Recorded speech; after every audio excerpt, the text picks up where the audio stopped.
It's time for MacBreak Weekly, and lo and behold, just minutes before the show began, invitations started arriving for an Apple event next week. We'll take a look at what it all means next on MacBreak Weekly. Netcasts you love. From people you trust. This is TWiT. Bandwidth for MacBreak Weekly is provided by Cachefly at CACHEFLY.com. This is MacBreak Weekly, episode 288, recorded February 28th, 2012. Lord Applemort. MacBreak Weekly is brought to you by Go to My PC. Go to My PC apps are the missing link for remote access to turn your iPad and iPhone into your office computer. Visit gotomypc.com for your free 30-day trial. Use the offer code MacBreak.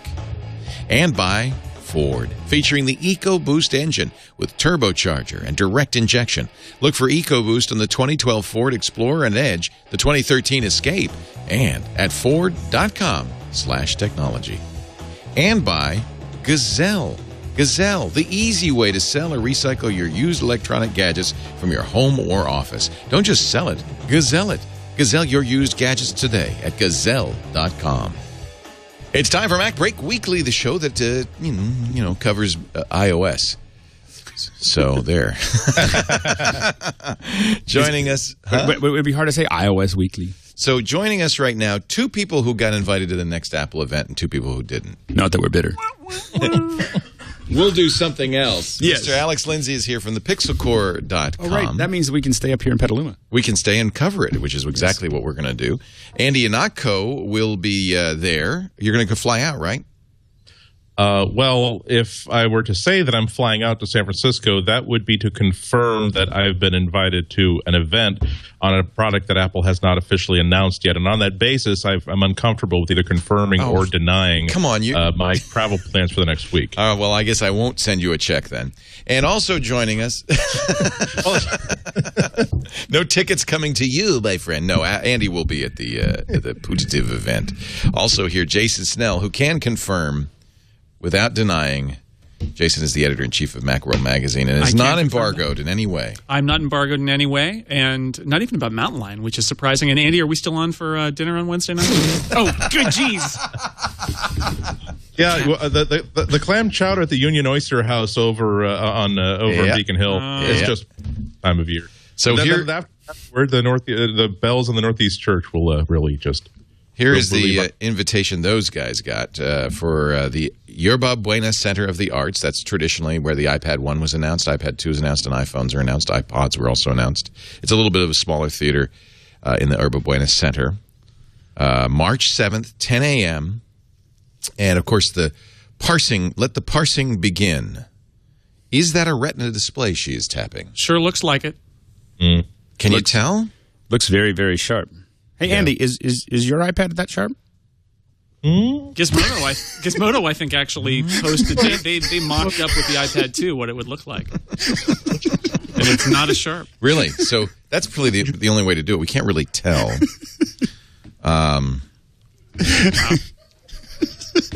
He loves his dog. It's just so sweet to see a guy and his animals. So things I'm not allowed to talk about. Wait a minute, Andy. Let's be honest. You can say you got an invitation, can't you? I can't say that I got an invitation. I don't think I can say that. Why? Okay, Jason. Would you interpret our delegate from the Russian embassy and explain why he would be so embargoed when you are not? Does he have does that mean he has an iPad 3? Well, it could be that he hasn't gotten an invitation and is not going to complain about it. Anybody to know because he wants to. Well, or because he's talking to Apple and suggesting that he would like to come, or he's trying to figure out whether he can afford a last minute. I'm saying we'll fly you out anyway. We'll figure it out off the air. Apple's ways are mysterious. Apple moves in mysterious ways. That is for sure. So, the chat room says that they can deduce from this image that the new iPad 3 is triangular.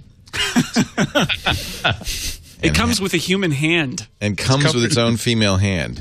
covered in a sort of a sugary glaze. Also, it's sort of uplit from 2 inches below the bottom of the bezel. And only 3 apps.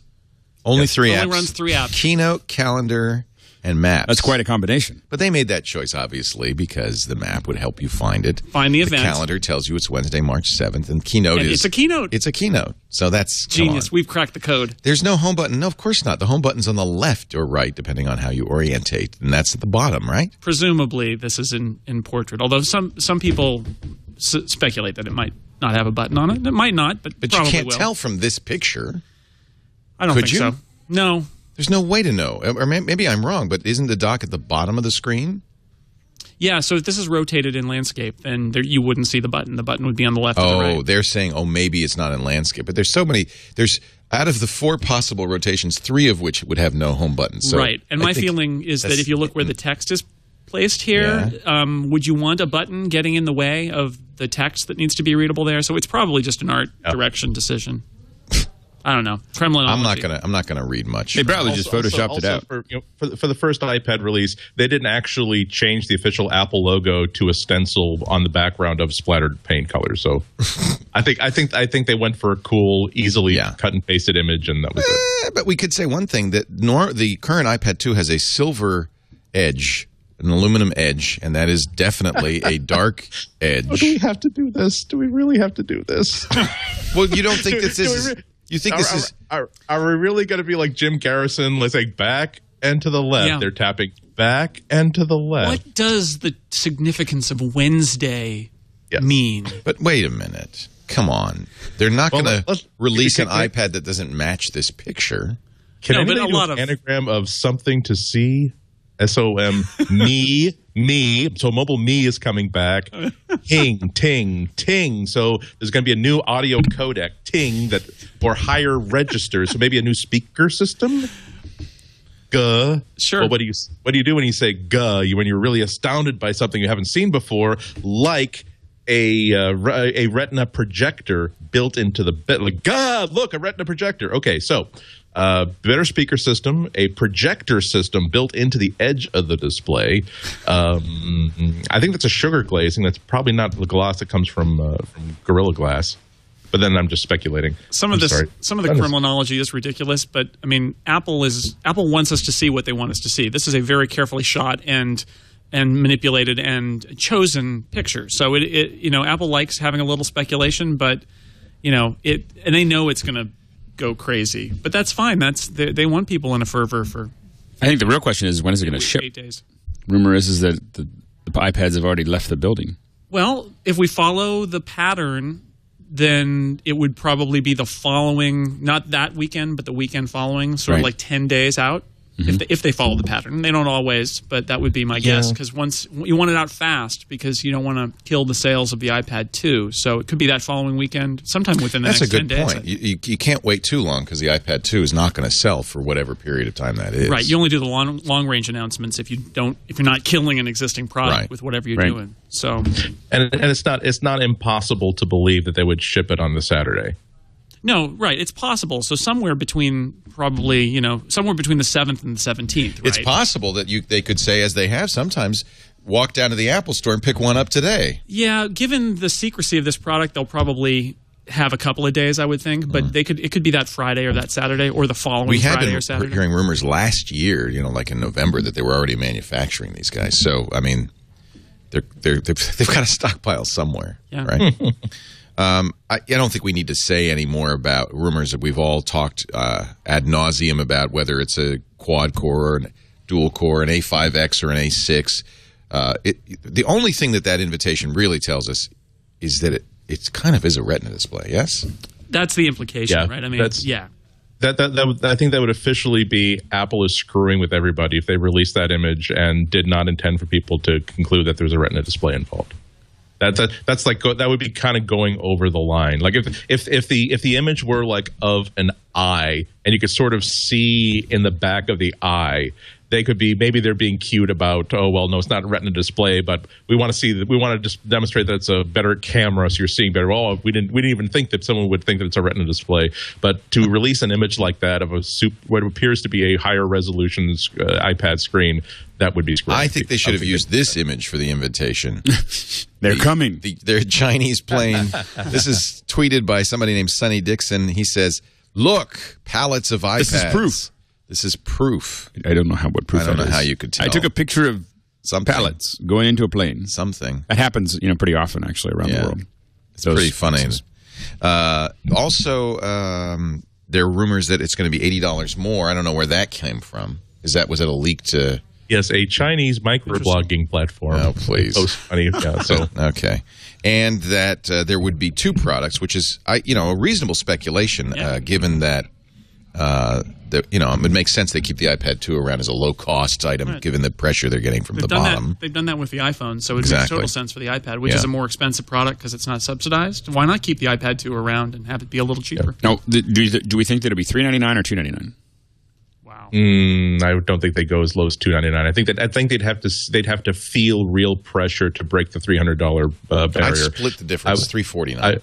I think if Apple is intending to go for a cheaper one, they would go for $349 or $399. They don't have to push that far to sort of tip the boat. They don't have to kill the Kindle Fire. They just have to kill every other Android tablet that's selling for $300 to $399. Because I have to say that if they did $299.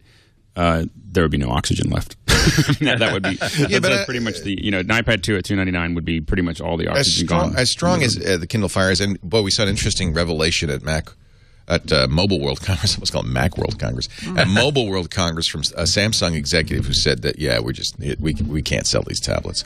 You didn't say quite like that, but that was a strong implication. They're not doing that well. That the only tablet at all that's threatening Apple is the Kindle Fire. Right. But I don't think you need to go to $200. Why let them have $200? Let it give it to them. Why do you care? Apple likes to make money on the products they sell, right? Yeah. So having the margin there is good, and the iPad's not hurting now at $499. So even if you went down to $399, it would be huge news, I think. And Robert's pointing out, Robert Bigelow in our chat room, is that the refurbs from the Apple online store are $299. So I don't know if that gives you a price. Well, the other consideration is that once they drop the price, they can never raise it again for any reason. Right. So given that Tim Cook was asked this question kind of directly about pressure from Android tablets and specifically from the Fire, and said we don't feel as though it's stealing any sales away from the iPad in any way, shape, or form, that's a clear indication that they don't feel any pressure to make any moves in response to other tablets that are on the market right now. Now, does that assertion that they can't raise the price also apply to this $80 increase? In other words, do you think, because that is raising the price on the iPad? I would be surprised if they raise the level of the buy-in for the iPad. I mean, they still need a $499. You mean? If they would still have? I think that if this rumor is true, I think that would mean that there is going to be a Retina quality display that would be more expensive and a standard quality display that would hold the line at $499. Who would buy? Who would possibly go down? Who would not buy a $499? Who would not spend $80? It gets you in the door, though. That low price gets you in the door. Yeah. You're like, it's now $399, and then you end up with a $600. No, I think they should do an iPad 2 at $350. Right, $350 is what I would say.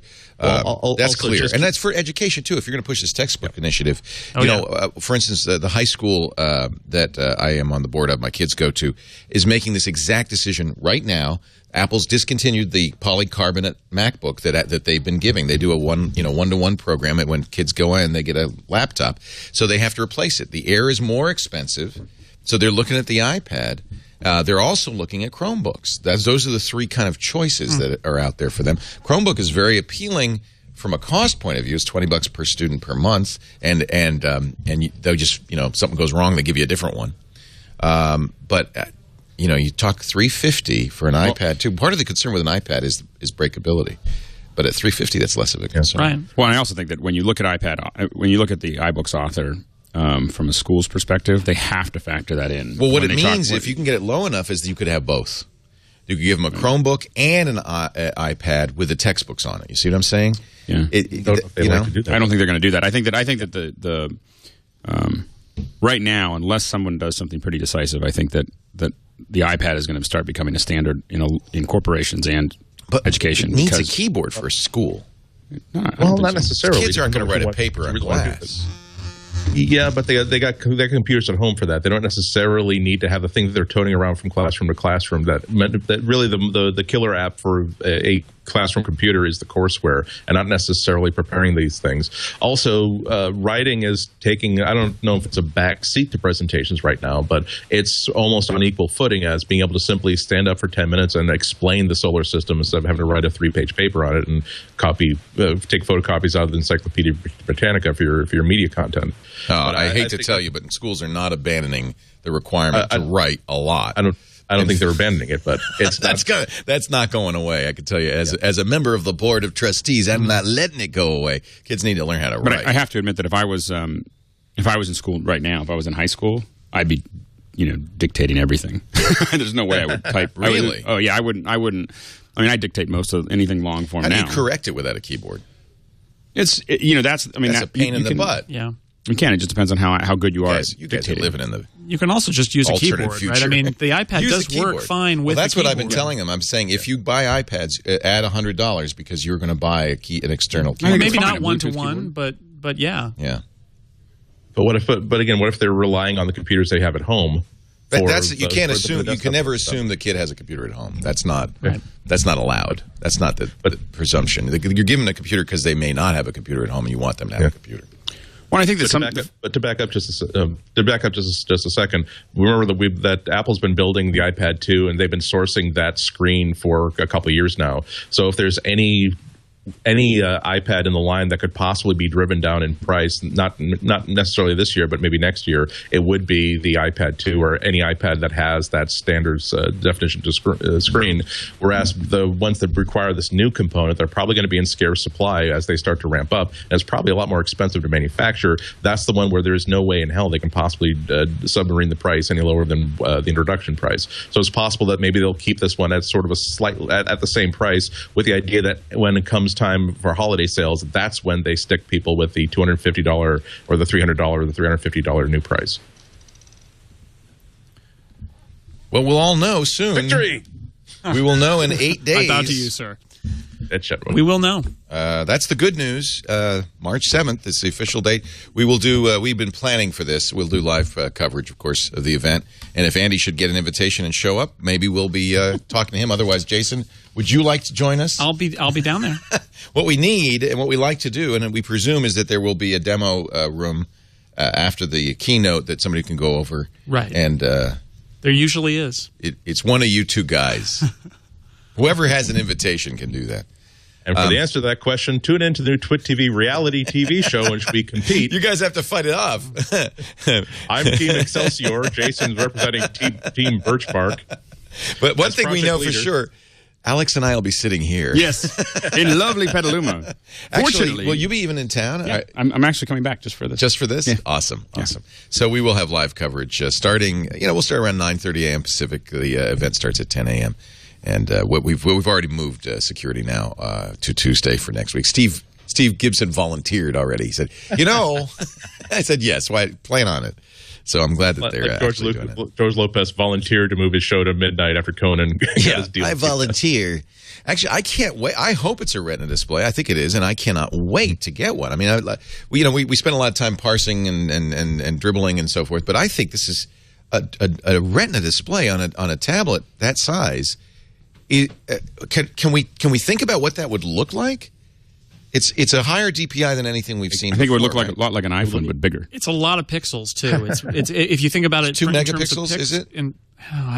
Math is not my skill, but calculator. But it would be enormous. 3 megapixils, I believe. Yeah. Yeah, so there has to be a lot of graphics power in that thing just to push all those pixels, because it's it'll be greater than a 1080 HD. It's 3.1415. It's pi pixels. Pi megapixels. Pi display. It's pi megapixels. It's close. The new custard display from Apple. Tim Cook's going to come out and say, "Okay, who wants pi?" It is literally 3.14 megapixels. 3.145 megapixels. Huh? But the 5 is when it goes off the reservation. If you imagine reading on an iPhone, I mean, picture the clarity of text reading on an iPad, and then is it the same DPI as an iPhone? Well, it's unclear. It's not. It's double what the iPad is. Yeah, but it's not. I don't believe it's actually. It's a little less than. It's a little less. Retina. The DPI is a little less. Yeah, it's Retina because you hold it further away, and then it's imperceptible. But Andy, as a comic book reader, I mean, what struck me. Oh, imagine that! I mean, the file downloads are going to be huge, but magazines and comic books on this, the quality of the images you're going to be able to get over the iPad, which is not bad, but you can see the pixels, and on this new one. I try to imagine that, and it's could be very cool. Well, and it'll certainly elevate everything that's being presented on the iPad. But the problem with a comic book app is that a company like Comixology, they're not beholden to the technology. They're beholden to Marvel and DC, who may not be willing to release such high definition page views, because now realize that every single iPad has that really cool screen capture mode, and if they want to, they're essentially giving people the permission to have 3 megapixel screen images of every digitally crisp and pure, to then spend all of 20 minutes combining into a CBR or CBZ file and then uploading. So they may put the kibosh on that. It'll be interesting to see. It's like having high quality iTunes music files or something like that. Also, Comixology and companies like that are going to have to decide. They're going to have to detect, you're on a Retina display, so we'll download this. Do you want us to download this giant comic file that's going to take forever to download versus just the lower quality one that we can download fast? Well, I think the other question is what sizes of what memory are we going to see built into this? Because I think that if you're starting to look at putting out books and anything, all the apps, everything are going to be much larger. Yeah, it seems like going to tax a 3G, like a 3G or even a 4G. Well, I'm just talking about I think you have to be looking at 120. I think one of the reasons that we might see a size increase is possibly putting some of the memory that they're using for the netbooks, into it. I mean, I think that in some ways you have to start thinking about 128 and 256 gigabytes of RAM. At least 128. I think that I'd be very surprised if we don't see 128. So the 2048 by 1536 on a 10.1 inch screen is a pixel per inch of 253.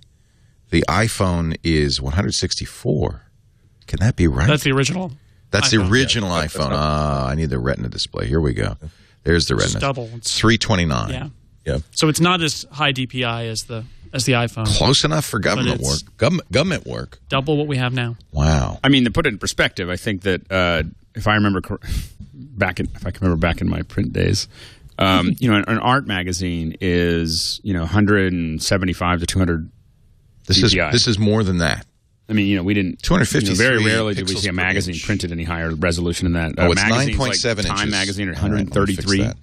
So it's 263 DPI on a 9.7 inch screen. That's great. It's going to look really good. It's going to look really good. And that's, I mean, if you think about the things that will hit the consumer first off, it's going to be the clarity of the display. Even if it's just the Kindle app, even if it's just the iBooks app, the fact that they can get large print full screen display that is absolutely flawless. Not only that, but now we can finally get like a 2-up display with the actual page turns in which both pages are in ultra high definition and look like reading like a regular paperback book. I'm not even 100% convinced that Apple has anything really major new planned to exploit the higher definition iPad display beyond high definition movies. It's just enough to make sure that every time you look at this screen, you are impressed with how beautiful and how wonderful and luxurious the readability of this device is. If you have a Apple 27, just to put this in perspective, it's less than half the DPI of the new iPad. It's a lower resolution. I mean, your 27-inch iMac is doing 2560 by 1440. Okay. Yeah, but the smaller iMac, I think, has fewer pixels than the iPad. But I'm talking about the big 27-inch is 1920 by 1080, which leads one to the question. I would guess that Apple will be doing this across the board, right? They'll start doing it on. Can you get LCDs that are Retina for that size? So I'm saying if you have $100 billion, you can get anything you want. Yeah, and I do. Well, think there's pressure to make that. There's pressure to make that, and that's. I mean, now we're in a different world. Well, when you start thinking about the possibility of an Apple TV and whether a 42-inch Apple TV and whether they make that, how high resolution do they make that? But that doesn't matter for TV because no content is going to take advantage of that, right? And you're far enough back that really 1080 is going to do you. But on your laptop, to have double resolution on a laptop, have the text be that much crisper.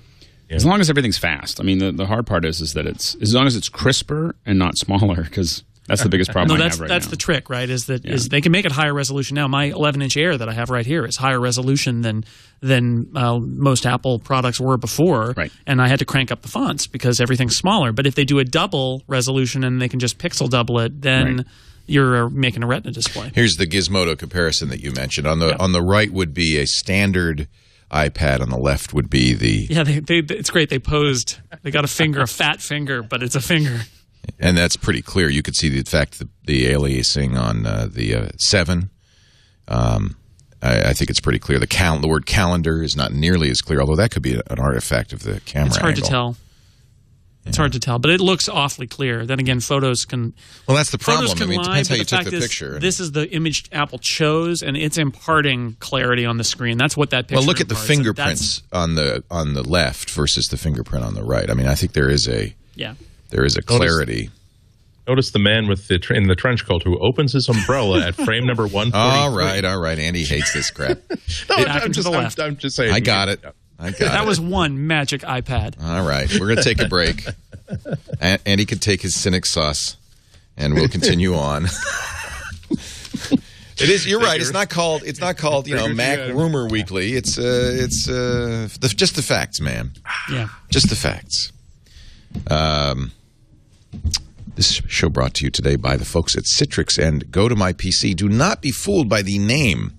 They really ought to rename it. Go to my Mac could be. It's the same. Go to mypc.com. And even better, maybe go to my Mac with my iPhone.com. Go to My PC is the missing link for remote access. It will turn your iPad and now your iPhone into your office computer, and that is mind-boggling. Imagine, you're off as I was yesterday in a mad dash to the airport, and you forgot your keynote presentation. It's on the computer. Oh, my goodness, what am I going to do? You fire up Go to My PC on your iPhone. Wait till you get to the airport. And there it is. And you can download it. You can access it. You can edit it. You can send and receive email. It's convenient. It's reliable. And it works on the iPad. Wow. Yeah, the iPad 3 is going to be amazing for this. It's going to be amazing. Go to My PC. It's a lifesaver when you're away from the office. You have access to your entire office computer right in your pocket, Mac or Windows. And you could try it free right now if you visit gotomypc.com. The offer code is MacBreak. So click the Try It Free button right there and use the offer code MacBreak. And then once you've got it, go download the free app on your iPhone and iPad. Make sure you have it because you never know when you're going to need to access that office computer. It's a little weird to run Windows 7 on an iPhone, but you can. You can. That's what's amazing. And on the Retina display, it's actually very usable, but I cannot wait to see it on a Retina on an iPad 3. This would be a good time to try it out. Go to mypc.com. Offer code is MacBreak. 30 days free, unlimited use. And then, by the way, get the free apps so that you can try it out. And also, for those of you who are iconoclasts, it also works on Android. I just suddenly realized how much easier it's going to be to share through your iPad when it's that resolution. Oh, yeah. If you're sharing to a desktop machine. Yeah. You really because a 1024 by 768, it's a little bit It's tough, but cumbersome. But double that resolution. Yeah. You have more resolution on your iPad than you actually have on the desktop. You'll have room for a keyboard. And, it'll be amazing. Can't wait. And they handle that, of course, transparently and beautifully. I don't, of course, they'll have to update the app, though, right? Now, that's what's going to be a question mark is will apps... We already see doubling from iPhone to iPad. It works okay. Some apps better than others. Text-heavy apps work great. Graphics, not so well. Right. This happened with the iPhone 4 transition where the Retina display came out and all the app developers rushed to drop in 2x graphics for their iPhone apps. Now, they've kind of known about this for a while, haven't they? I think if you're an app developer, you've had your iPad 2x graphics ready to go, knowing that this was probably going to happen. Right. And they'll get presumably maybe a week or 10 days. I would imagine you'll see a lot of app updates for iPad apps saying adds Retina graphics for the iPad 3 because oftentimes there's an opportunity to get featured on the App Store if you are towing the line. Lots of incentives. Isn't there lots of incentives? Yeah. And it's that's worth tens of thousands of dollars just to upgrade your graphics. I think they're going to work it out. It's a little more challenging if you're Infinity Blade and you have a lot of assets that you have to upgrade. Right. But Infinity Blade at 2048 by 1536, Plants keep the versus frame rate up, Zombies. yeah. Keep the if they Field runners. Now that's okay. That's the other question. That's moving why a lot of pixels. you got to get a faster processor, or maybe not a faster processor. Maybe the 5X is an improved GPU. Right. A lot of improvements are going to be needed in the graphics performance GPU. because there are so many pixels. Right. Or both. What's your position on the quad core question? Because there's debate. Wow. I don't think Apple's ever going to do a quad core because they feel like they need the feature box. It would be because they figured out in their chip development that they can take advantage of those 4 cores. That's a really good point. Because the multiple core thing always comes down to, can you split up the job into 4 different tasks? Otherwise, those cores just sort of sit there. Or you can shut them down and save some power. So but they're never going to do it just because of a checklist. Because they're like, oh, geez, the competition's got 4 cores. It would be because they figured out some way, which they'd probably say on stage. It's like, here's why 4 cores are important. And then didn't they make a big deal about the iPad 2 having 9 times better graphics performance? Right. They did graphics performance on that's top what they're of gonna say. processor performance. That's what they're going to say. They're going to need, frankly, they will need if they do a Retina display. And there are ways to increase graphics performance without going to 4 cores. You can just simply beef up the graphics processor. And as Jason points out, 4 cores isn't necessarily 4 times faster. You have to thread everything. Right. Developers have to go along for the ride. The iPad, despite its tag as a multitasking device, really isn't a multitasking device. You pretty much do one thing at a time. So more cores isn't necessarily going to make a big difference. Only when you chop up those jobs into little pieces that you can feed to the separate cores. And that's up to the app developers. Mostly, And you can really see that. Like if you're looking at something like compressor, when you effectively cut those cores up, which is using QMaster and so on and so forth. But it's designed to do that. I know, but I'm saying when you see an app that's designed to do it, it completely changes the speed at which you're working. So it's worth it, but it does take very specific. Like compressor by itself doesn't natively take full advantage of all the cores on your computer. You have to build a QMaster. That's why if you export out a QuickTime player, that's why it seems so interminable. Is that it tends to use 1 core, and it means you can export 4 things in the same time as one, but you can't export one thing 4 times. Well, as and good fast. luck doing that on an iPad because it just isn't going to. Well, an iPad is fundamentally sort of one thing is running in the foreground. So that's the argument against that. Increase the you got more transistors, put it into the GPU. That's where you now. Of course, one of the other big announcements at Mobile World Congress was Photoshop Touch, a Photoshop for the iPad. For the iPad. It was already on Android, I think, but nobody knew. Well, there's there's Photoshop Express on both platforms. This is supposed to be more Photoshop than anything else. I spent some good quality time with it last night. Is it available already? It's available. Yep. I downloaded it. I played with Sunday, it. I actually had some requests. People wanted to make sure I did this before Mac. It came out during the I Oscars. don't want to steal your pick. Is this going to be your pick later? It is. So we don't have to go into great detail. We'll let you do a full review. I guess one question would be really interesting to see if it handled multiple cores. How well it did 4 cores. Because that's the kind of program you need. You're doing a Gaussian blur. If it can thread it to 4 cores, you're going to make a big difference in performance. In its current structure, what I can say is it just does about everything as fast as you're moving. I mean, that's pretty scary. I didn't see any. Is it iPad 2 only? I don't know. I was trying to do smart selections with it. It's more of a version of Photoshop Express than Photoshop Elements. I'm sorry, than the real Photoshop. So a lot of the cool features where you get to extract something from its background are like the highlight features. So I was trying to use that last night. As a matter of fact, with this very picture. And if you do a very rough selection using that tool, it kind of keeps up with you. When you're trying to refine it, though, even on the iPad 2, it kind of was keeping up, but not really. And it got a little bit annoying to use. And I already felt myself trying to think are there other ways I can achieve this effect that don't involve me having to use this feature that is frustrating me just a little tiny bit. And speaking of multi-core, this is an iPad 2 only app. And I think one of the reasons is probably that's the dual-core processor that's in that iPad 2. So... Well, I think if this is any measure, and I admit it's purely anecdotal and it's a small sample size, but Brant Hogg in our chat room says I'm going to have to stop watching this show. I might have to buy an iPad now. So I think Apple's making the right moves, and so is Adobe. Shareholders meeting last week. The only big story is no dividend. There was some thought with $100 billion in cash, you might want to give some of that. Shocking. They got to say they don't want to drain the executive pool down to the 8-foot cash level. They want to keep it at the 12-foot cash level so they can still use the high dive board when they dive. So I love this picture from the shareholders meeting. Fast asleep. What I just find Tim Cook to be so diplomatic about this whole thing. Like, just be patient. We're really, really thinking about it. Is a nice way of saying we're not going to do anything about it, which is what I would say. If I was CEO of Apple, I would say, if you don't think that the returns that you're getting from Apple's stock is worth it, you should go invest somewhere else. It hasn't exactly put a damper on the price, has it? I mean, just like, if you don't think that we're returning, we are the largest company in the world, giving you the returns of a small upstart.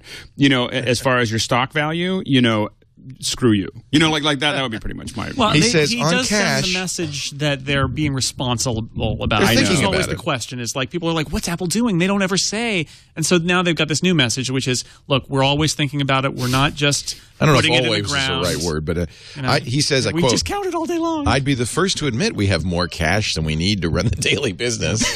So we're actively discussing a dividend. I can only ask for a bit of patience so we can do it in a way that's best for the shareholders. On cash, we've been thinking about cash very deeply. The board has been looking into what is in shareholders' best interest. My message is the board and the management team are thinking about this very deeply, and we will do what we think is in the best interest of the shareholders. Of course. That's a non-admission admission. It's just exactly. like, it's just like we're not going to do anything. We'll do it. We'll do what's right for you. I think the thing is I'm not an Apple shareholder, partially because of the show.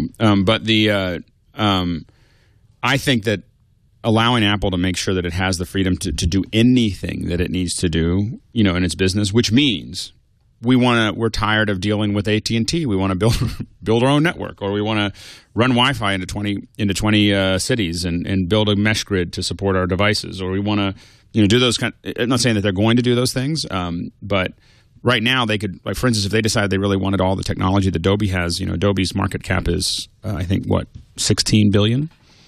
Like, they make that every quarter. They could buy Adobe, yeah. I mean, that wouldn't. Just to add it for disclosure purposes, you don't own Apple stock. I don't own Apple stock. I'm sure you don't own Not Apple allowed. stock. Andy, allowed to? Do you have any Apple stock? No. Nope. Yeah. All right. So just so you know, we got rid of Scott Bourne. He had more Apple stock than all of us combined. Actually, Scott, to his credit, sold his Apple stock entirely when he started doing this show, or shortly thereafter, and reminded us of it all the time. How much money he lost. It cost me. Now, I don't know what it is with the New York Times and Apple. It seems like a bad breakup. Is that a fair description? The Times has become a cheerleader for the Apple can't possibly get any. They're the ones who published the piece on on Apple's factories. Now there are two articles in the New York Times. One from in the Common Sense column in Business Day. This is written by James B. Stewart, saying, confronting the law of limits, Apple can't get any bigger. And another saying, this is an actual article from Kevin O'Brien, Apple's lead in smartphones not guaranteed. Is the Times doing its fiduciary responsibility and warning shareholders, hey, this isn't going to continue forever? We've heard that before, though, haven't we? I mean, when Apple was at $200, couldn't possibly. When it was at $300, couldn't get. $400, couldn't get. Sell. It's now over 500, or is it still to go back down? There's a really nice takedown piece about the law of large numbers piece by a guy who goes by the nom de plume of Dr. Drang, who basically says that the guy who wrote that article doesn't know what the law of large numbers is. It has to do with averaging over time. And the money quote from him is, if it worked the way that writer says it works, you would keep measuring how tall Dirk Nowitzki was, and eventually he'd be 5'9".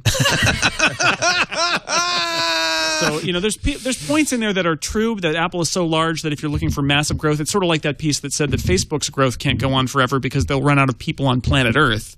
It's true as far as it goes, but it's not what you think it is. Well, I think that the other issue and Apple's been very clear that there's a large portion of planet Earth is next, and that's China, with their big, one of the big 5 features in Mountain Lion is Chinese localization. Yeah, that's kind of saying, hey, we know we're running out of Westerners, but there's 1 billion Chinese.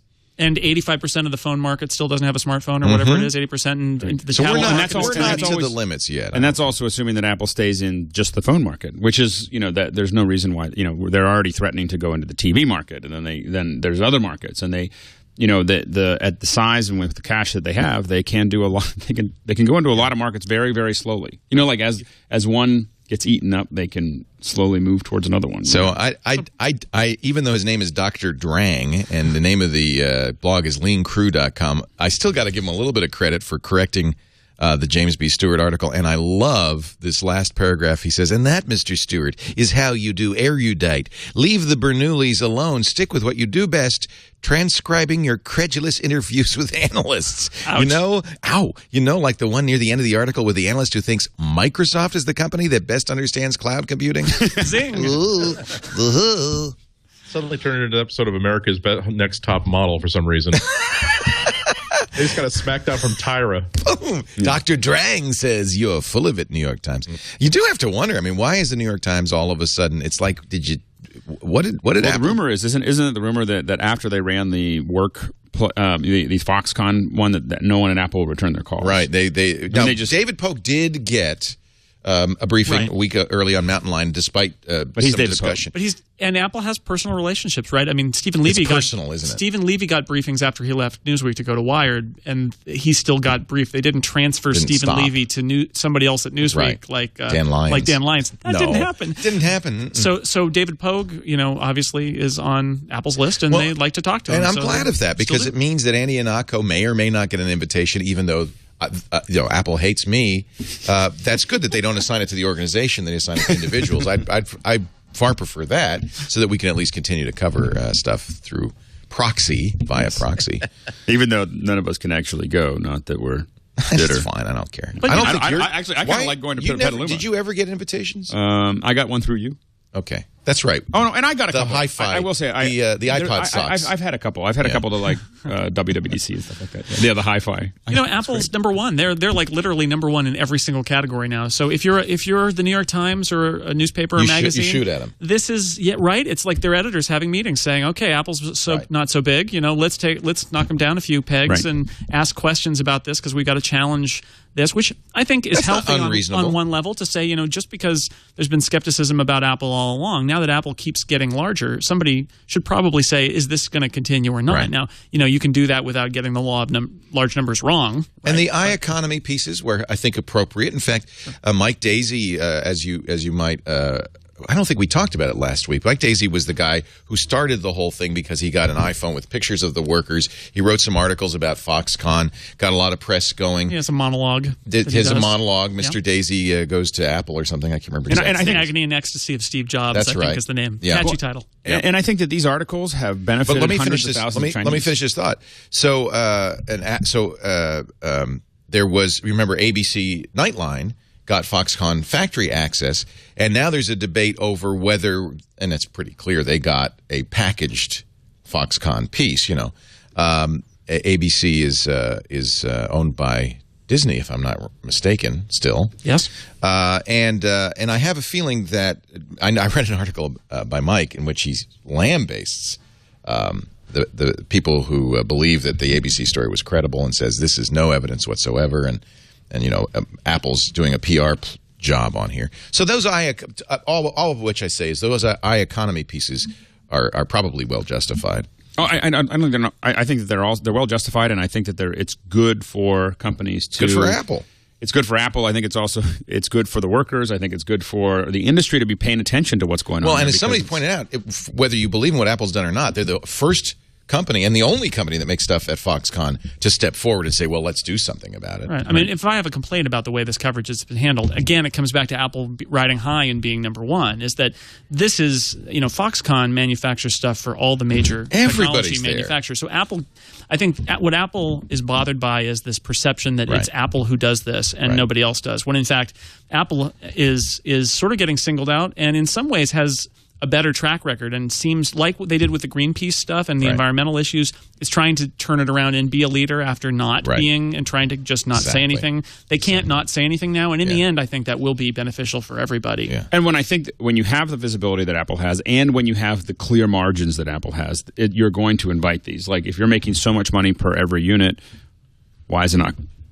Well, it's interesting because the Wall Street Journal seems to have picked Google as its bête noire, and the Times seems to pick Apple, and I don't know why. It just kind of looks that way. Here's the article: Apple's lead in smartphones not guaranteed. That's kind of Nothing is guaranteed in A life. meaningless statement, of course.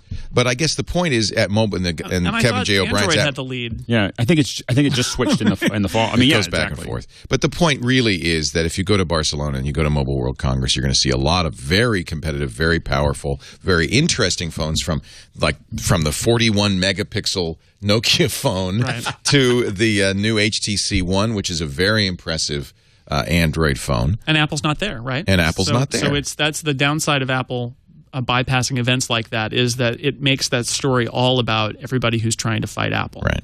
Of course, they do release their Apple's always there, but not there. They don't go to CES, but they do announcements. During the So Eric Schmidt takes the stage in Barcelona for Mobile World Congress, and within 2 minutes, Apple has sent out their press invitation for their event. At the same time, you think that was intentional? Oh, what are the chances that they... See, because tomorrow... that was time. Well, I predicted, and I was wrong, but I predicted Apple would do it tomorrow when Steve Ballmer takes the stage and to talk about Windows 8. So you can actually, if you want to read more tea leaves, more criminology, we see who's more of a threat. Apple's much more worried about Google than they are about Microsoft. I'm not even sure if Apple's paying attention to Microsoft anymore. I don't think they care about anybody, to be honest with you. And I think they just release it when they release it. I agree. Tim Cook said Apple sold 37 million iPhones, 17 million more than it ever sold in a quarter. That's in the fourth quarter. He said that's pretty good, but as I see it, 37 million for the last quarter represented 24% of the smartphone market. So 3 out of 4 people bought something else, and basically saying we want them. Exactly. We want them too. So look, one thing we can all agree on: competition is great. And Apple's getting some competition. That's fine, but Apple's not going to sit back on its laurels. They're going to compete. And did Samsung announce its its Galaxy 3? No. So that's one. It's been rumored. Yeah. Hey, hi, IS. IS. Next time we get a shot of Eileen, would you do me this? Would you look at the camera, act surprised, then duck under the desk? Not you, Eileen. We've got to stage this, So okay, next time. Here we go. Okay, Ready? Eileen, what about the Galaxy 3? Did Samsung say anything about that? No. Well done, sir. That's staged. Our attempt fake. to go viral. Totally fake. Shh! Don't say the S word. So the bottom line on this New York Times article is that Apple is not represented at Mobile World Congress, but is certainly going to put up a fight and is not giving up. Apple is focused on defending the high end of the market, but there is a low end, and the low end may well be taken by somebody like Nokia. And then that's why we see the 3GS still out there from Apple, is that they want to in there too. But I went last year to Mobile World Congress, Barcelona, great town. I really love it. It's much harder to not go now that I've been there once. We made a mistake not going because it's so awesome. But it's weird because Apple, nobody wants to say the name. It's like speak his name and he will appear. So they all are like, well, unlike other products, and everybody tries to not talk about Apple, but everything is really about a response to Apple. It's kind of amazing. It's weird. Yeah. It was even like that at CES. It's Apple. It's great. They just cast a pall over the entire tech industry. They're so dominant. Yeah, it's like the ghost floating over the. Oh, what will we do next? Oh, what do we call it? They who shall not be named. Yeah. Applemort. That's good. I like it. I like it. Now, next year we are going to go to Mobile World Congress. We made a huge mistake. I was thinking about it, and Eileen was lobbying for it, and it turns out that because mobile is now the fastest, hottest growing segment in technology. Yeah. That's become like CES, or it's the show. I think that is an excellent business decision, Leo. And by the way, as a sidebar, the beer is good. Manchego cheese is the best cheese ever. Manchego's and great. And tapas. Tapas and paella. They have 3 different kinds of ham-flavored Pringles. I swear to God. Jamon. Yes. Oh, man. And you think it tastes like bacon, but they do have the bacon, but they have the Parma flavor. They have the. Yeah. I would like to say that if you're looking for people, my wife spent a year in Barcelona and speaks fluent Spanish. Catalan? So she. I think we'll send a team. I think we'll cover it like we do. It's a very serious business. Yes. Yes. Well, I love Barcelona too, but I think nevertheless, this has become. It's very clear this year. Look at the announcements, and frankly, it's from CES. CES they held back. Most of the phone companies at CES held back because they made their big announcements. And you look at the announcements in the desktop and laptop market, and it's not they're going to be smaller, lighter. It's nothing much to say, right? But you look at tablets and phones, that's where everything's happening. Yeah. Also, I think 2013 is going to be really interesting because both Google and the hardware manufacturers are really going to have their act together to a degree they did not have it together this year or the year before. You're also going to see Microsoft presenting in force with, again, serious tablets that can really turn a few heads. Yep. I mean, last year was kind of sad because everybody was so optimistic because it's like they had to watch Apple make all the money the first year of the iPad, and then they're like, no, but look, we spent the last year building our wonderful, wonderful touchpad and our wonderful, wonderful playbook, and once we put our player on the field, oh boy, then you're going to see some real full contact football, and then cut to this wrecked body just being hauled off on a stretcher off the field. And I am very. I like what's happening in the Android market. I'm very interested by this HTC One, this Note. I think that there's some. What's happening is Apple is towing the line and in a very linear way improving. That's what they do. And that's what they do. They're one company after all. Although you look at Samsung, which is also one company, and they've got this size, this size, this size, this size, this size, this size, this size, any size you want. You just pick one. They can't figure out what the hell. Apple has claimed the top of the bell curve, right? Right, that they've got the sweet spots, and so Samsung's really smart to say we're going to spread it out. Yeah. It's like playing a little bit on the roulette table or something. It's like we're going to just play a lot of little bets and see what works. Well, I think that the other thing is that the personality of Apple users is they just want it to work. They don't want to have 18 different things to choose from. They just want it to work. Yeah. And I have an Android phone that I like to play with as well. So so the thing is and I like some of the freedom that I get with that, and I like some of the extra pieces, and it ties into Google Plus better and that type of thing. Regardless, it's very good to have competition. Yeah. I just think that Apple has to get some, maybe not, but I'd ask you guys, don't they get some input from what's going on out there and think about maybe different screen sizes or do you think Apple's just so insular that they just say, nope, we're going to put on blinkers? I definitely think they're absolutely paying attention to what everybody else is doing, and then they slowly assimilate the things that they think are the best. Well, notifications on iOS 5 is a very good example of taking the best of Android and saying, we could do that. Apple's funny. I think that they do look at the competition, but they also have the separate driver, which is this internal driver of how can we make this better and do things that are different. Right. And they do a little bit of both, but I do think they pay attention. Sometimes I think if the Galaxy Note became a huge hit, they'd be like, all right, maybe we were wrong about that. But they've probably done all that testing before and said, no, it doesn't really work. But and there's been other articles. You go to CES and there's tons of Apple employees. I recognize some of them. Oh, that's interesting. Okay. They're just wandering through CES, just looking at cool things. They do not want you to know they're there. Oh, yeah. No, and you can always tell turned around. They have the badge all turned around or blacked out, but there's some of them that I recognize, and so I know that they're there, and they're all wandering around just looking at cool stuff, thinking about what they can do next. It is part of the Apple mythos that it's all we think about. It's the we're thinking of the Aristotelian perfection. Yes, the ideal. The ideal. So we don't care what others are doing. But it does point out the strengths of the two phone companies. As phone companies, Apple's greatest product is the iPhone, and all the thought and all the planning they put into each model that they introduce, where everything has been deeply and profoundly considered, top to bottom, inside and out.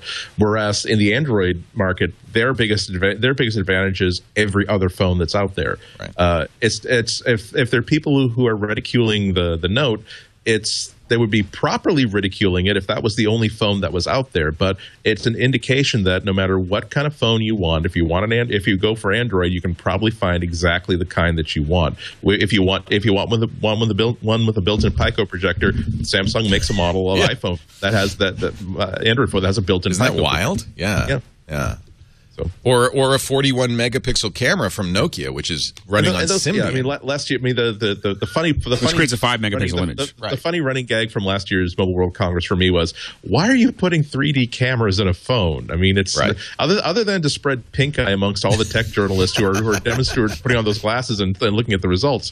But it's not just gimmickry. There are people who just want a slide out keyboard, or they just want this one feature that Apple has no interest in, or it's not so much they need need a Retina display, but they do need something that's larger because they can't really operate what was used to be a standard size phone 2 years ago and is now kind of small. So people don't get emotionally invested in the operating system quite so much, I think, with phones as they do with when you have an iPad or a desktop. They do get, I think, invested in the form factor, though. And I think that really a phone is the most personal computer, right? It's in your pocket. It's really personal. So I like the idea that you have choices. I think that's because it's so personal. And I think you do get I know I am heavily invested in the form factor of my phone. You know, but I mean, I think they see it more as a practical and functional item. Oh, yes, it's much more difficult. It's not a toy. It's much more difficult for them to think, oh, well, I'm buying into a wonderful ecosystem in which there's managed content, in which there's a cloud-based plan. It's like, no, does this have a slide-out keyboard? Nope. Next. It's very practical. It's very practical. If your phone crashes in a phone call, that's it. You're dead to me. So it becomes very practical, absolutely, and I think that's the case. What about an Apple TV? Where would Apple announce such a thing? Would they do that? They're not going to do that March 7th, clearly. The way that invitation is structured, it's clear that I thought maybe we'd see some other product announcements, but no, that's not going to happen, right? Yeah, I got for the guy who was nitpicking about the nitpickers, if I had seen the movie app in that application dock, I would be thinking about, okay, we're going to see a 1080 Apple TV, or we might even see something that is more video specifically oriented about the announcement.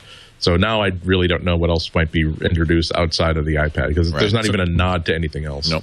Well, do you want to share the stage with if you've got two great products, a brand new one that's going to change everything, and then a new iPad, which is the super hot product? Why would you have them all be on one day? If the product that you're selling is HD, and you're saying that starting today, we have the greatest and largest and deepest library of HD content that's purchasable and rentable on the internet, and we have the greatest mobile device for watching digital HD content, and the greatest living room device for doing HD content. So it's not out of the question that they would do something like that. It's possible. I think more likely that it's a third generation Apple TV, maybe than the groundbreaking Apple TV set. I agree. I definitely I could see that. I'd perhaps be shocked if there were an Apple TV. They were an Apple TV set. Right. I would have expected there to be some sort of a nod to something else other than the iPad because they love being cute like that. They're the masters of retroactively. We go back to the invitation saying, back to something the to Mac see and something to touch. They're taking things from the iPad and putting them into the Mac. It wasn't just turning I get it now. My understanding, I'm not sure if this is totally accurate, but my understanding talking to someone about it is the two times that you release a TV is the end of August and the end of October. One is for football and the other one is for Christmas. Right. That's when a vast majority of the purchases happen. So there's not really any reason to release a new TV in this period of time. Actually, though, as shipping goes. With the fact that the Apple TV 2 seems to be drying up, and the fact that this is going to be a 1080 capable iPad, upgrading all the videos on iTunes or as many as possible to 1080, that's probably part of it too. Yeah. Yeah, and that would just be a side announcement. Yeah. As a result, everything is HD. Sure. Yeah. Let's show you how great this looks. Right. Well, and that's what you need. You need apps and content that take advantage of a Retina display. I'm going to make a prediction that we're going to get that little lecture about how when 720 to 1080 doesn't seem that big, but when you count the pixels, it's actually and the whole why 1080 is important, which it's never been up to now. But as soon as Apple gets 1080, it's going to be like, but 1080 is huge. Yep. And the fact that it'll be almost impossible to distinguish a 720p from a 1080p stream on your iPad, just the size of it, it'll be almost impossible to know the difference. Small. Yeah. And we will see somebody from Electronic Arts demonstrating a Retina display game of some kind. Of course. Madden in HD or something. Let's keep those segments short, Apple. Yeah. They always go too long. And it will be Tim Cook, right? Tim Cook with a little visit from Scott Forstall's Phil Schiller. I think it's more Phil Schiller. Phil Schiller for Scott's desktop. Maybe Tim comes on in the beginning and does a little Eddie Q. Maybe a little Eddie Q. Yeah. For the iTunes stuff, that's possible. Yeah. My only request for Apple is the third-party ones, just keep them short because they're always too long and slow. I wish Johnny Ive would do. Yeah, he'd be fun. He'd have him in videos, and he does a good job in the videos. It may be that he needs to be in the videos. I mean, we may not know. He may lisp. He may not like the spotlight. He may like the spotlight. He just seems like he'd be so good. Also, he's got an English accent after all. I mean, really, that's really all you need for a presentation. I think so. Also, isn't that honestly part of the user interface? You don't when you see Johnny Ive, you see him in video, and when you're watching the presentation, you know that okay, I've seen this before. This is the part in which he's going to be talking about the design considerations and the hardware engineering behind this. Right. It was the other guy's job to talk about the esoteric and the marketing stuff that lets you buy content. And Bill Gates on a screen talking about Office for the iPad. That'll be exciting. I think the Office for iPad's going to happen, yeah. I think that's the perfect place Maybe for that. That's for where that you announcement. announce People it. were like, why would Apple share the stage? It's like Microsoft coming on as a subplot in Apple's big announcement. Wouldn't that be interesting? I think Apple is happy because although that's good for Microsoft, it's great for Apple too to say, and even Microsoft Office is on the iPad. I don't see. I've been thinking about that ever since Office for the iPad became a touch more real over the past couple of weeks. That obviously it's in Microsoft's hugest best interest to make sure that there is a mobile-enabled version of Office, and that'd be one of the greatest Office apps you can buy for any mobile device. So what happens if they decide to make this an opportunity to solidify Office across all boards, across all devices? What would happen to the Android tablet marketplace if there was a perfect for mobile, but still within that context, a perfect Office suite made by Microsoft that was 100% file compatible, that would run on every single Android tablet out there? Suddenly, a huge factor, a huge feature that people want a mobile computing for, that they want for a small computer that they travel with, that's been solved, and now there won't be an inherent advantage to getting an iPad for that specific job. So that could be more disruptive than maybe we're guessing. That might be an argument for saying Apple will co-opt Microsoft, bring them on stage, say, "Hey, look, don't do anything for an Android, and we'll give you a little bit of pride of place." You know? Yeah, like a reversal of what happened like in '97, where we'll have Tim Cook will be like the big giant head. Say, we've invested $150 million in Microsoft with their agreement that we will be exclusive. Mobile for Office. Boy, has the worm turned, huh? Cross-license some patents and why not? If you're Microsoft, why wouldn't you for tablet Office? iPad would be first, and Windows 8 would be second, right? And who cares about Android? Android tablets are not that relevant, especially for Microsoft. Yeah. I agree with you, Andy. It could be a game changer, but I think if Apple makes it at all interesting for Microsoft, are you guys still using Office? Office? Turn their back on it. It would screw over a lot of people. Does anyone here use Office? Lots of people do. I mean, working on the web, it's less relevant now, and so I do my writing in other text editors, but I still have them. And Excel, I still use some because there's some stuff that Excel is sort of best at, even though the charts aren't as pretty as numbers. So weird. I was using Keynote the other day. iWork hasn't been updated since 2009. No. But yes.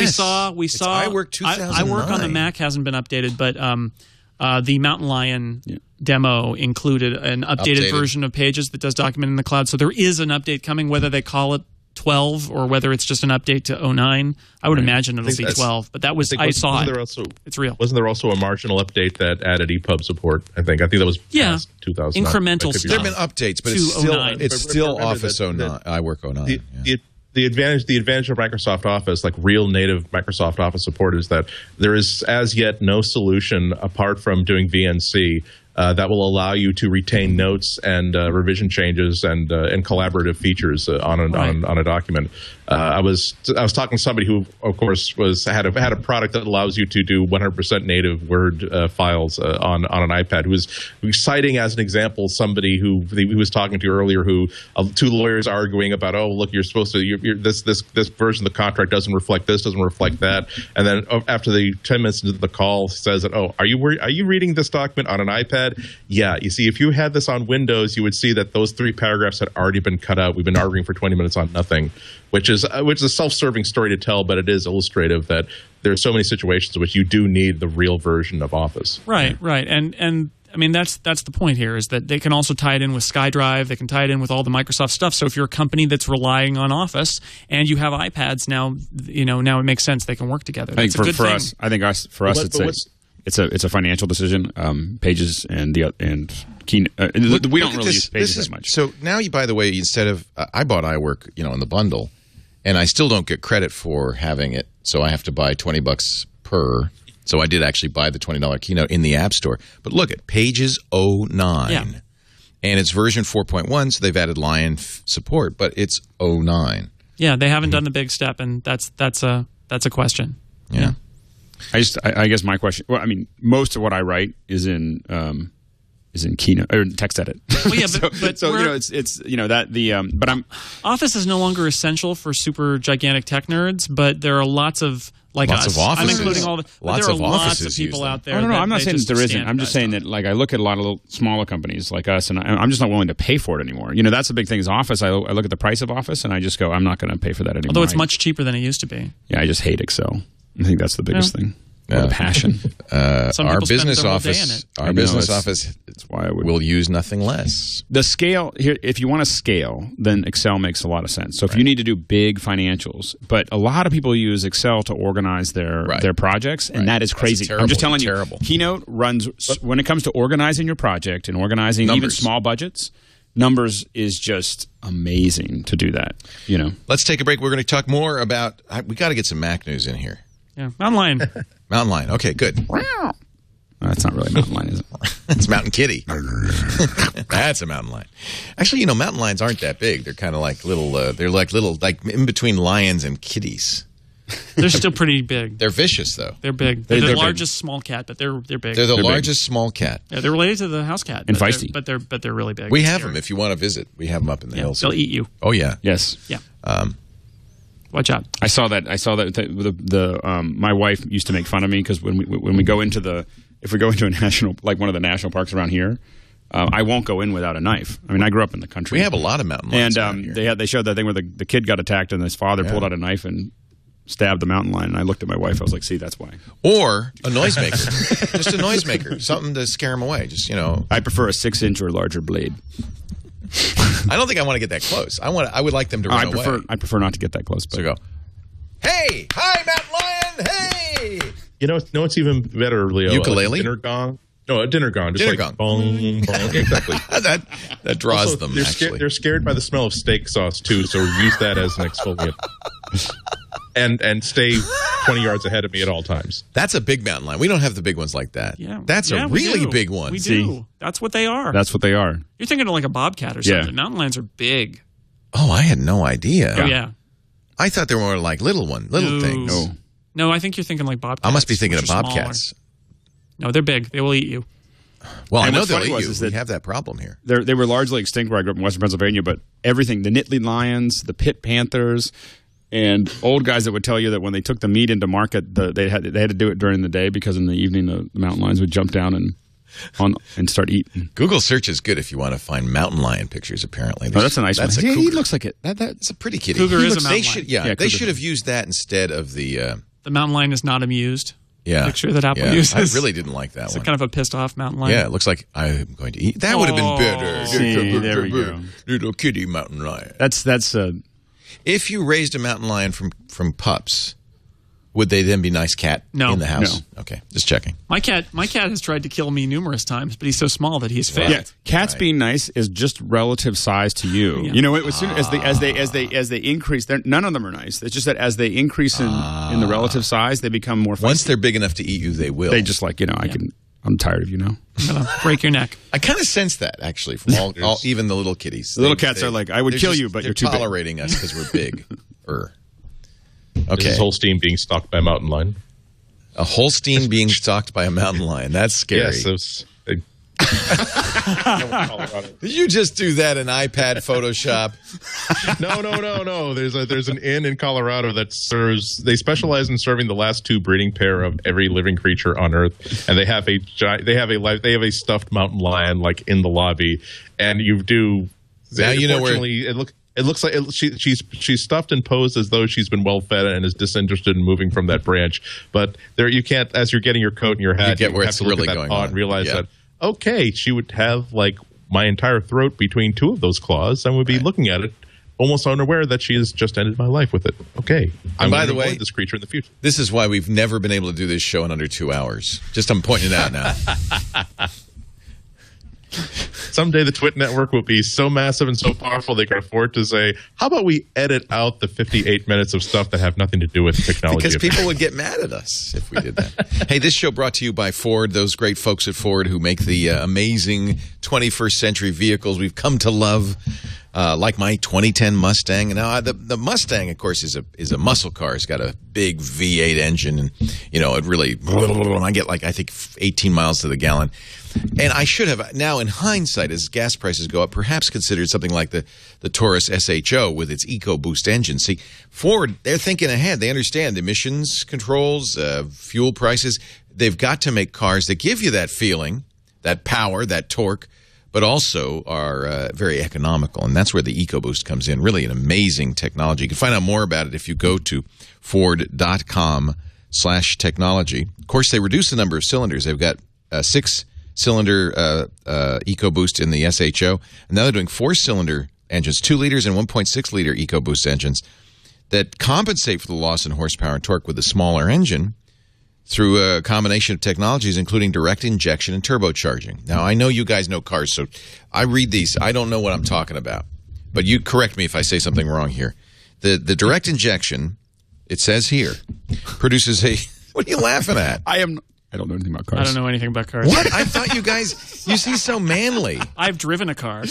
You guys seem manly. I drive a car. I drive a 1994 Honda Civic, Leo. Oh, we got to work on you. For Pete's sake. We got to work on you. I know nothing about modern cars.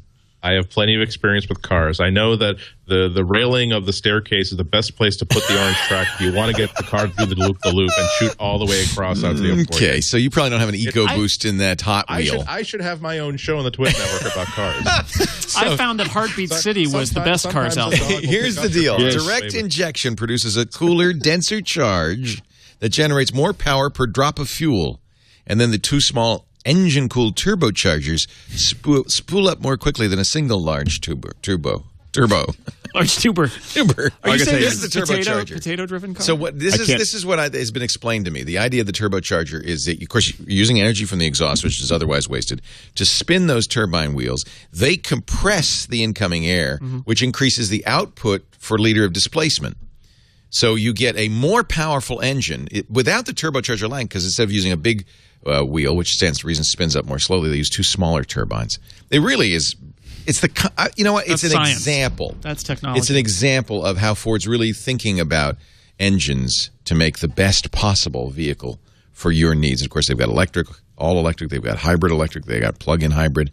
They're really doing some amazing stuff. I hear it's all about ball bearings. Don't know. I think that's related to the process. No idea. But better ball bearings through chemistry. My suggestion is that you not listen to me, but you go to Ford.com/technology and actually read something, accurate and useful. Or, the proof is in the pudding. Go test drive the 2012 Explorer and Edge, which have the leading best-in-class highway fuel economy for the category. The Explorer has 28 highway miles per gallon, according to the EPA, with its 2.0-liter EcoBoost engine, and that is best-in-class in large utilities. 28 highway miles to the gallon. Frederick has an Edge. Big car. I am so jealous. Does he love his Edge? He loves it. And that's the high-tech one. Boy, that's an amazing car. He got it loaded, and it's just like he gets near it in the back hatch. Yeah, what wakes up and says, hello. Come on in. Yeah, it's the 2013 Escape coming in just I think a month will offer both 1.6 and 2.0-liter EcoBoost engines. So drive one of those at a Ford dealer near you. You will see what we're talking about. Moving along, singing a song. Apple explains iCloud in a new video. It is not easy to explain the cloud. Turns out they didn't even try to explain it. They just showed you. Yeah. This is a classic show over tell. Show over tell. Is like, that what they say show instead of show don't tell. Let me see if I can pull this up here from the YouTube.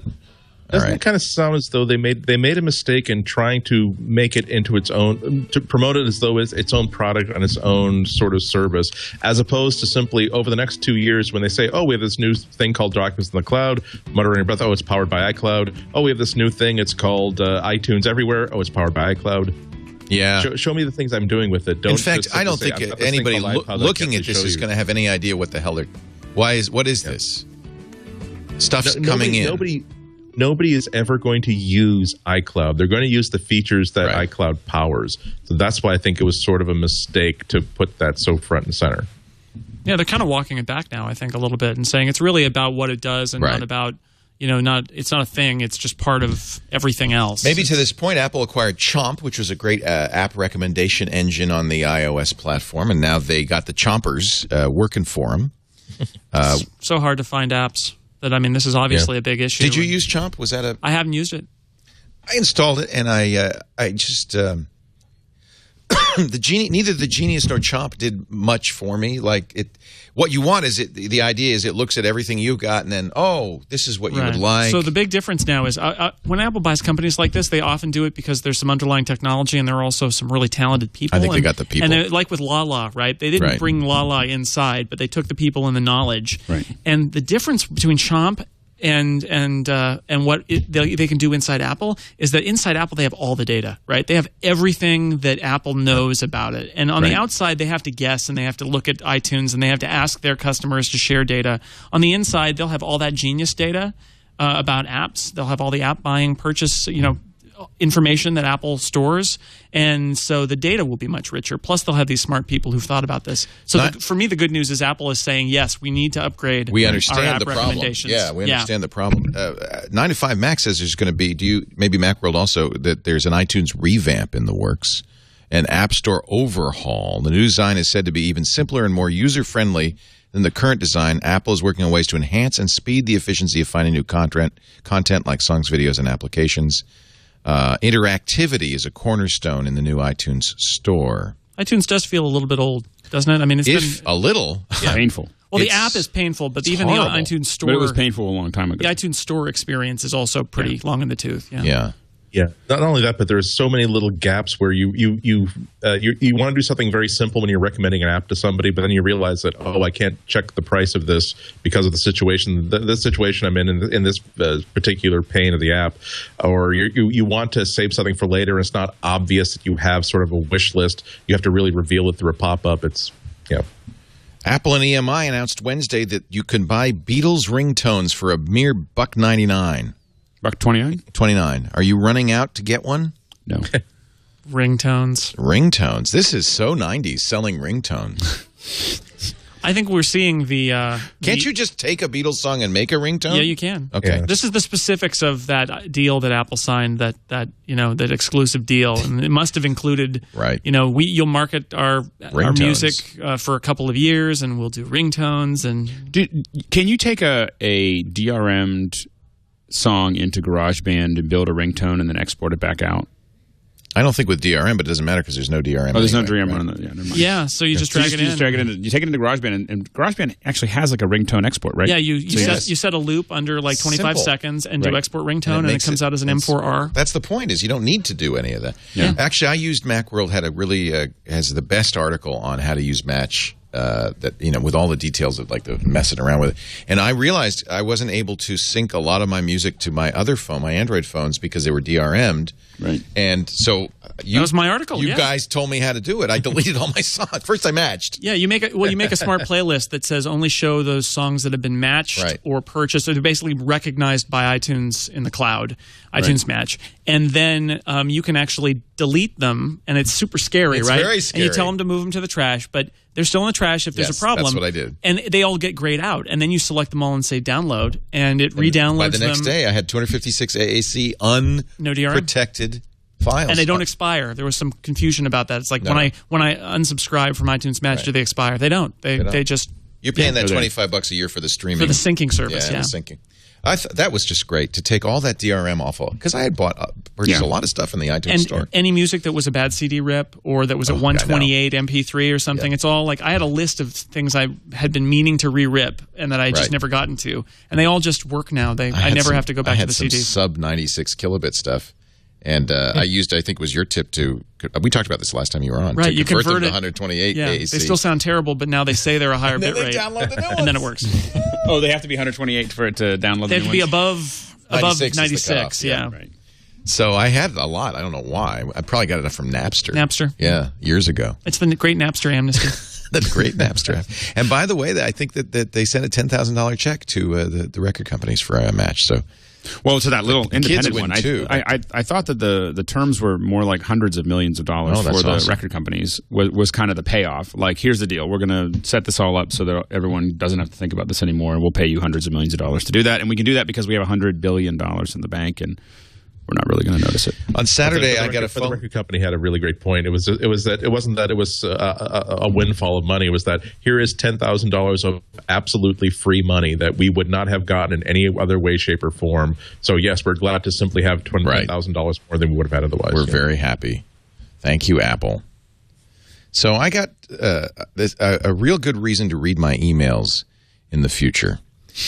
Apparently, a guy named Matt Spaccarelli, like 2 months ago, told me that he had filed in small claims court in Ventura County to try to recover some money from AT&T, because AT&T, after using a mere gig and a half of bandwidth watching Netflix, AT&T had throttled him.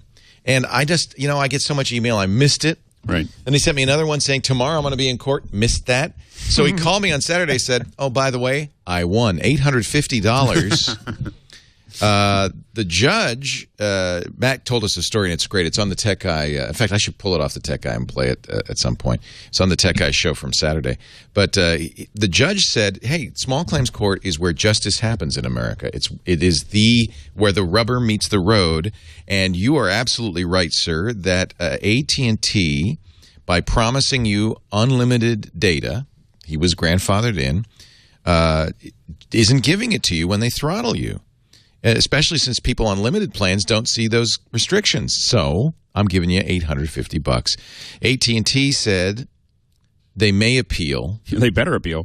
I'm hoping that he keeps the money, and I'm hoping that it goes a little higher. But the thing is, if they don't appeal, and enough of us decided we wanted to do something about that, it would just drive AT&T into the ground. I mean, they can't do a class action suit. You can't do it with the contract.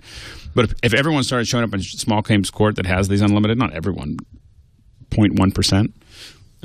AT&Ts couldn't manage the legal load. Now, don't show this email because it's got his email address and his phone number, and I don't want people bugging Matt. But he says, Leo, it was cool to be on your show. Thanks for taking my call. I just want you to know my brother is going through the same throttling issue I am. On Monday, I'm going to file his case in the L.A. County Small Claims Court and see if I can make it 2 for 2. Matt is not. I'm not a lawyer, but I play one in small claims court. Are we going to start seeing this like those commercials, like on basic cable? I'm Matt Spaccarelli. Come to the heavy hitters. We get the money that maybe you remember me from beating AT&T last week. He can't say he's your lawyer, but he can say he's your legal consultant. Right, because you don't use lawyers in small claims court. Right, so he could take 10%. Matt, this is a whole business model here. You could just be doing this every day. You could be showing up in small claims court. He told me he watches MacBreak Weekly. So Matt, hi and well done. AT&T, according to Jason's Macworld magazine, says they will appeal. I think it's a kind of they have to. I mean, once it starts to become precedent. I mean, because if he's smart, he's going to say there's a precedent for this already, and blah blah blah blah blah. Well, it's not. It's a precedent. And we were kind of talking about this. It's apparently a precedent only in that jurisdiction. It's a small claims ruling, so it doesn't have a national precedent. It does have a national PR result. And you're right. There will be others who will attempt to do the same as a result. Even though it's not a legal, it's not a precedent that's binding. The more times you're winning, the more times you're likely to win.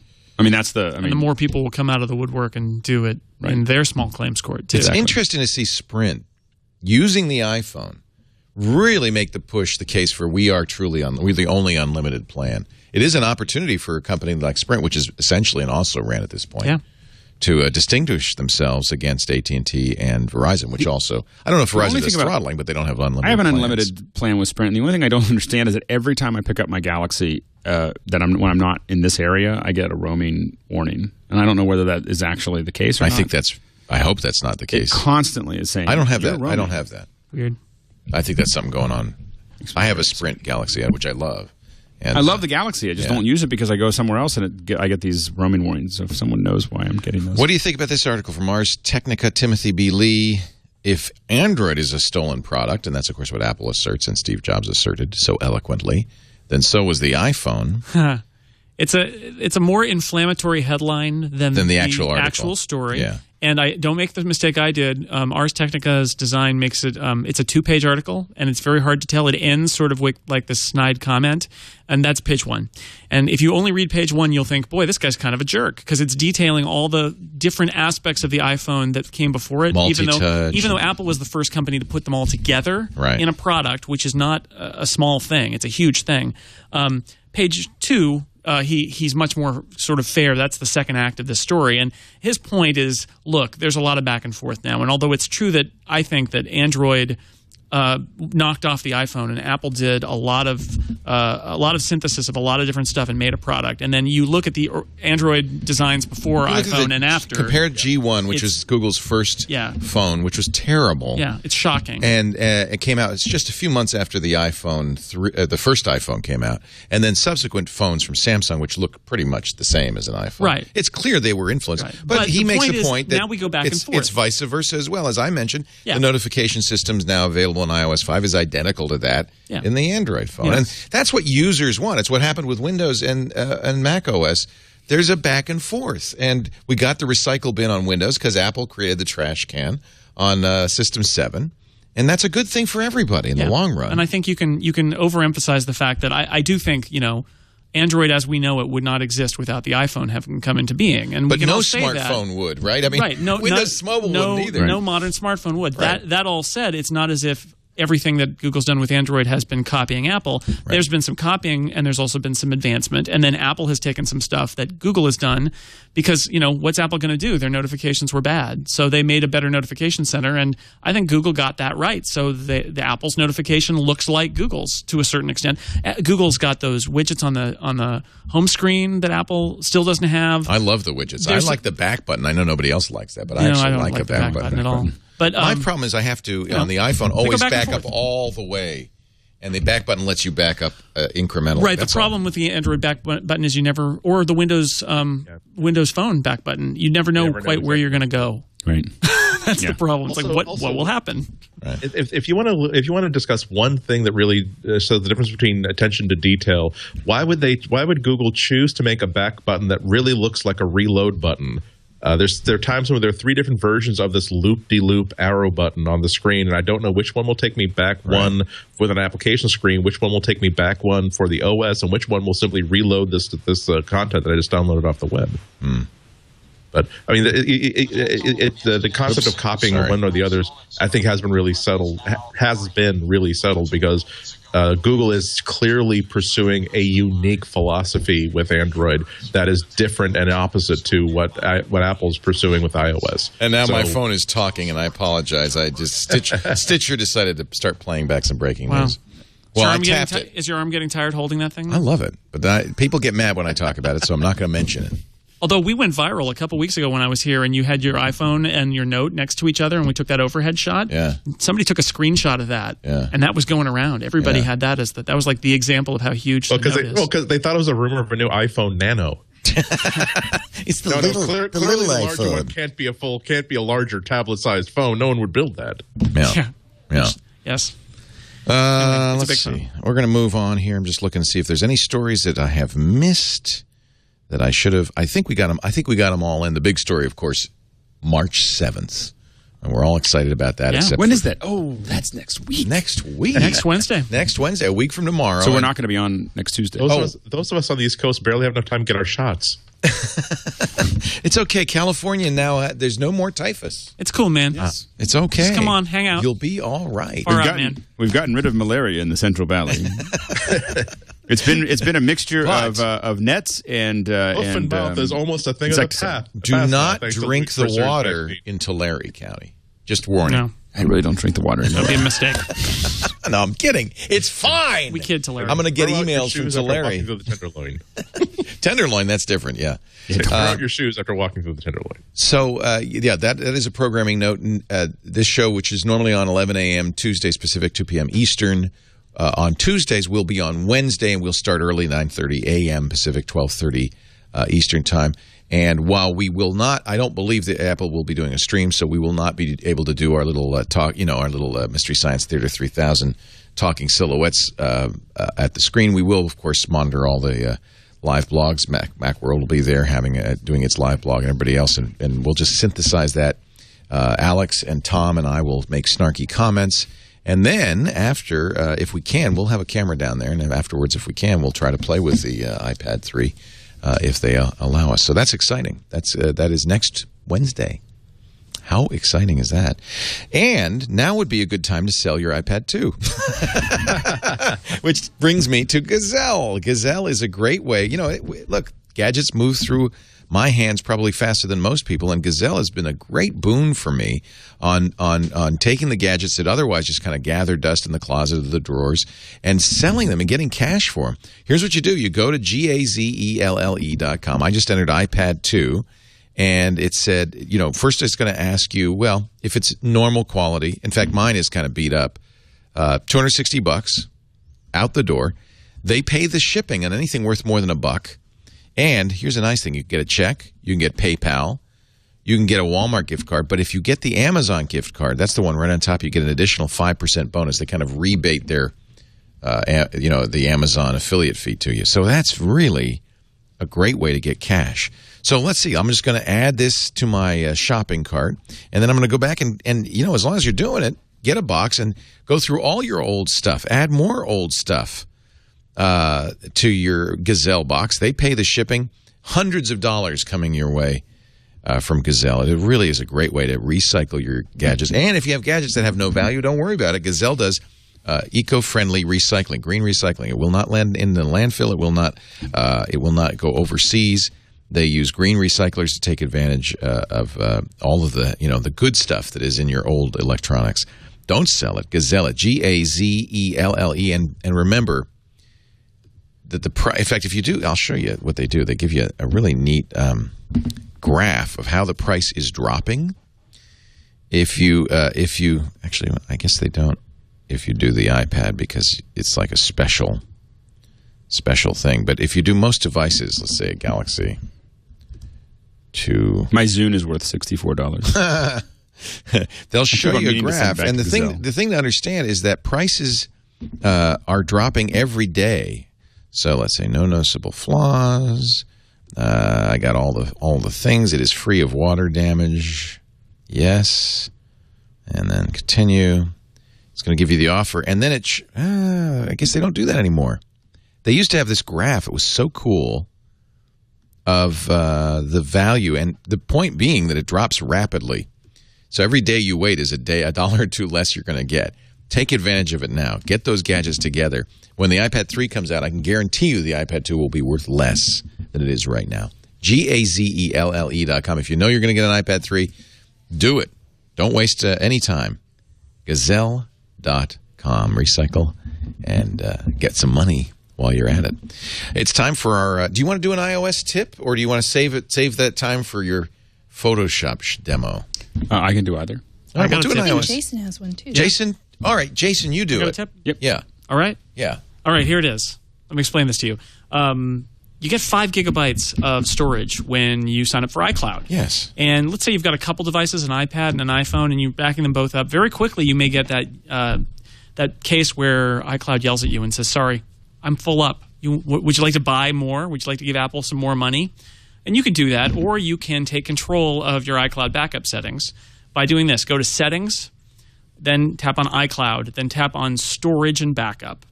And then tap again on Manage Storage. And you end up in this Manage Storage area where it's got your backups and also a list of other stuff that you're storing on iCloud.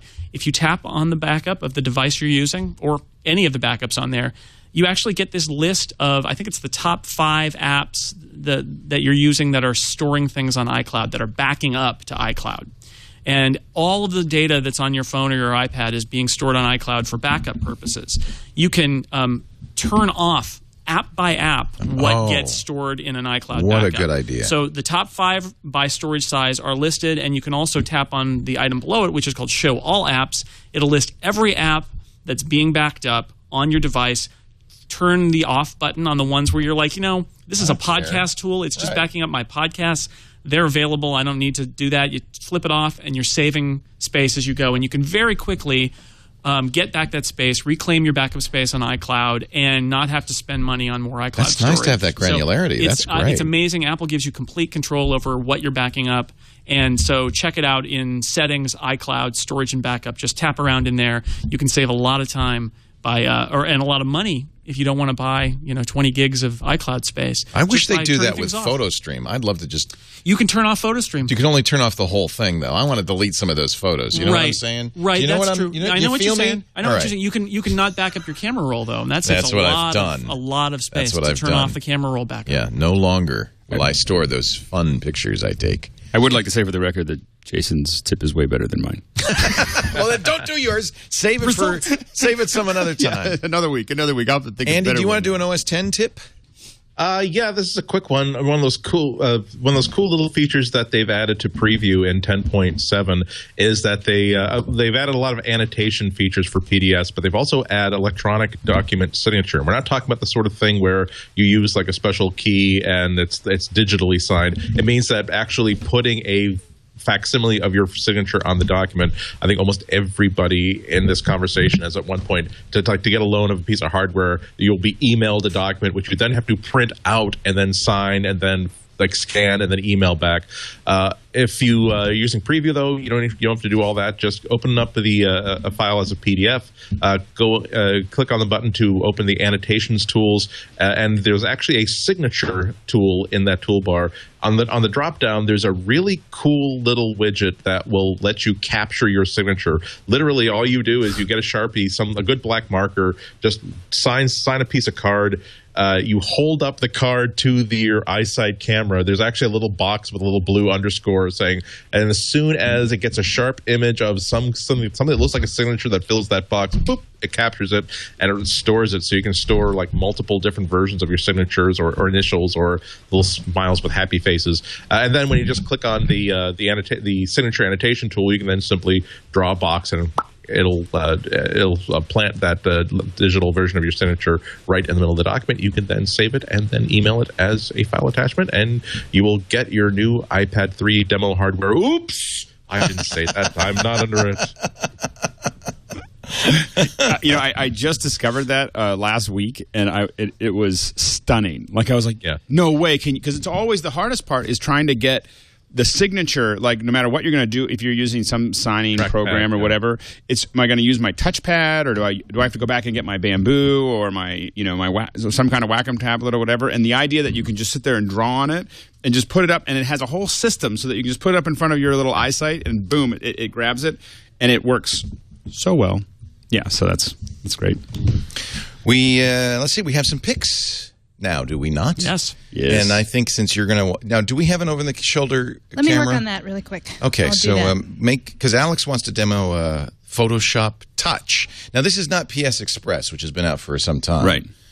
This is $10. Photoshop apparently is including things like layers in an iPad app. And it's got to be, given the release timing, kind of aimed a little bit at the iPad 3 as much as the iPad 2. So, Alex, we've got... so you're in the there shot. We go. There you go. Look, there's Malachi. There's my little... Or is that Isabella? No, that's Malachi, before he got his haircut. Yeah, I love those dreads. All right. So anyway, there's my little... Yeah, you're going to have to reposition to get all of the glare out of there. There we go. There you go. Yeah. Maybe over to the right a little more? More to the right. And I'll there we go. Oh, okay. Nice. $10. It's in the store now. So this is what happens when I leave my iPad laying around the house. Is I get tons of little photos of my kids looking down. So he took that. That's cute. He took that of himself. That's really cute. They take lots of pictures of the ceiling and of themselves. So anyway, so the thing is of course you can zoom in and out, and it really is. I find it to be fairly fluid. You can. What's interesting is here you can go new layer, and I can say I want to, I can delete these are the different controls of the layers. That's the layer control. If I want to add a new layer, I can say I want to duplicate that layer, for instance. And so now you can see two layers that are there. Now you have effects, which are the only thing I'm kind of surprised at is they didn't do some kind of live effect where it shows wouldn't that be nice? The pieces. And I will say the one thing about the Photoshop Touch is that it doesn't feel as iPad-y as I would have expected. It feels very, it's not quite as. That's too bad. But I think that those are all things they can add. Now, here's the Gaussian blur, and you can see that it's fairly responsive. I mean, it isn't doing it fluidly when you're moving it, but as soon as you let go, you're getting that. And I can go in here, for instance, and let's say blur it. I can say apply. I can go back here and say layer controls, and I want to change my blend mode and make it screen, so it kind of has that kind of, maybe pull it back a little bit. And so, I have a lot of control there. Obviously you have, you can go in here and start to do extractions. One of the things that I think is pretty revolutionary beyond the actual piece here. Now, no, by the way, some of the stuff you wish you saw in regular Photoshop. Look at these curves. Really? Look at the curves. Yeah. I just grab How it. easy is that? I mean, it's just this beautiful. Yeah. You can't see it a lot because I'm applying it to the top Boing, layer. Let me boing, grab boing. the bottom. I can grab the bottom layer here. And the curves, for instance, I mean, any of these controls, but when you look at the levels, I wish levels looked, like this, in the actual, in actuality. In actuality, I think there's a little rendering error there right now. But anyway, I have to say, if you're taking photos and you want to edit them, there's a lot of great edit tools. Snapseed is, I think, one of my favorites of just grabbing great things. But if you want a little bit of more control, this is definitely one of those apps that is a must own to edit in the field of pictures that you're taking. It's truly amazing. One of the things that I really like about it is see this tutorials. This is so well thought out, and I'm surprised that other apps haven't done this in the past. You might just buy it for the tutorials. Yeah, look at this. So what's really cool is they integrated it to the application. So you say, okay, this is what we're going to show you how to do. And we're going to say begin tutorial. And look, see down here? Step 1. And it has it tells you exactly what you want to do. This is how you want to handle it. So you can click this little button, and now it's here. And I can say, okay, go forward. The graphic is too large. Let's transform it, and it gives you a little pointer to go to it. And so this is one of the hardest things when you get a new one of these applications is trying to figure out how to actually use it. And so it gives you a lot of these tutorials. This tutorial is so well done as far as integrating it completely into the application. So it's not something you're reading separately. It's integrated into it. It allows you to really do a lot of these things, by just following the instructions. I did a couple of them all at one time. Anyway, and there's little tips that pop up, so you can say, okay, I want to set that to darken, and it tells you what darken means. It's really well integrated, and I think it makes a massive difference on how quickly you'll take full advantage of the application is the fact that, and I think that literally incorporating the tutorial process into the application doubles or triples its value because, you will use the whole application. You could spend literally a lunchtime going through all the tutorials and you will understand fully what's there. And I challenge other other programming folks to really take that on because I think that Adobe knocked it out of the park with that. So anyway, it's for $9.99. My question is really when do they start making more money with the iPad version than the real version? Well, they'd have to sell how many more? Yeah, I mean it's 1/70th or something. But remember, a lot of those are upgrades, and question is how many people are upgrading. Right. I mean, that's always the challenge. And so I mean, I think we have a lot of computers that have older versions. I bet you people buy both. Oh yeah. Guess, no, I think they'll buy both, but I think that. I think that you'll see a lot of people. So that's not PS Express; it's Photoshop Touch, and it is available now in the App Store. There's no iPhone version, obviously. iPad 2 only. iPad 2 only, but at $10, this is really that's a great deal. You're going to get every deal? penny. Yeah, you know what? You're right. Everybody who does photography at all. If you ever want to edit anything that you're going to put up, if you're blogging from your iPad, if you're adjusting it, sending it to friends. I mean, if you're taking any photos with your iPad, you should have this. Be using it. Yeah. Mr. Jason Snell, do you have a pick for us, my friend? Yes. My picks are related to the text format called Markdown. I actually write most of my stuff in Markdown now. It's basically you can write with italics and bold and hyperlinks and stuff without actually needing an app that supports those things. You can just use plain text. And then the Markdown script converts it and makes it all pretty and stylized. And most of the Macworld writers use that now, and a bunch of other people. Really? There is a nice utility for $4 by Brett Terpstra called Marked at markedapp.com. and it's in the App Store, I believe, too. And basically, you drag a Markdown file on it, and it shows it to you in a full HTML preview. So you can be working in one app writing, handy. and as you're writing, the other app, Marked, is updating and showing you exactly how it'll look like when it's on the web. So you can sort of have this two-pane view, which is really nice. So that's a nice little utility. And then I also wanted to mention another Markdown-related thing. There's this new format called Fountain, which is based on Markdown, but it's for screenplays. And it's from John August, the screenwriter, and he's also working on an app called Highland, which basically converts from Fountain to Final Cut or to Final Draft format and back, so that you can actually write in plain text and then drag it on this app and it will convert it into a Final Draft file, which is pretty clever because it means that for people who are aspiring screenwriters maybe, but they don't have access to Final Draft, they can write a plain text screenplay format and there will be a sort of standard for understanding how it works. So it's a bunch of interesting stuff going on with this Markdown-related stuff where you're writing and you're not really concerned about the output. You write in this sort of standard format, and then there's an app or a script or something that turns it into whatever you want it to be at the end. Wow. So it's cool stuff. Neato. It's called Marked, Marked. It is in the App Store or markedapp.com. Yeah, $4. $4. Andy Ihnatko, your pick of the week, sir. My pick is a nostalgia trip for people Donkey of a certain Kong. age. Oh, Rampage. No. It's Rampage. It's actually Midway Arcade. Midway has done an iPad version of their classic 80s arcade games. It's so funny. I love this. Yeah, and they've done that in exactly the right way, though. Yeah. They didn't try to update them and make them HD. They just simply said, let's just take the ROMs we already have. We'll just have like sort of a MAME player for them, a very pretty like 3D. Oh, you're going through a 3D arcade, and you get to click on the machine that you want to actually play.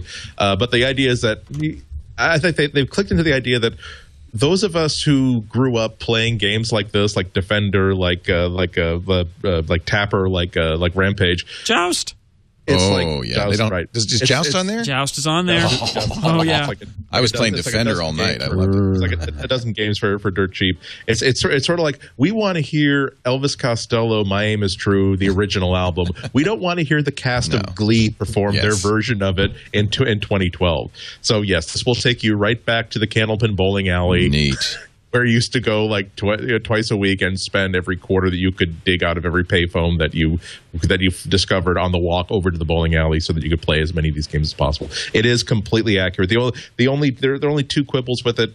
Number one, I would much rather just see a simple like grid of game titles like click on. They just give you these stupid, laborious. There's a 3D version of this huge arcade with all these games in it that you can't really see what games are there until you tap on one of them, and then they do this extremely stupid and laboriously slow camera move to show you how well they do OpenGL to get to the game cabinet.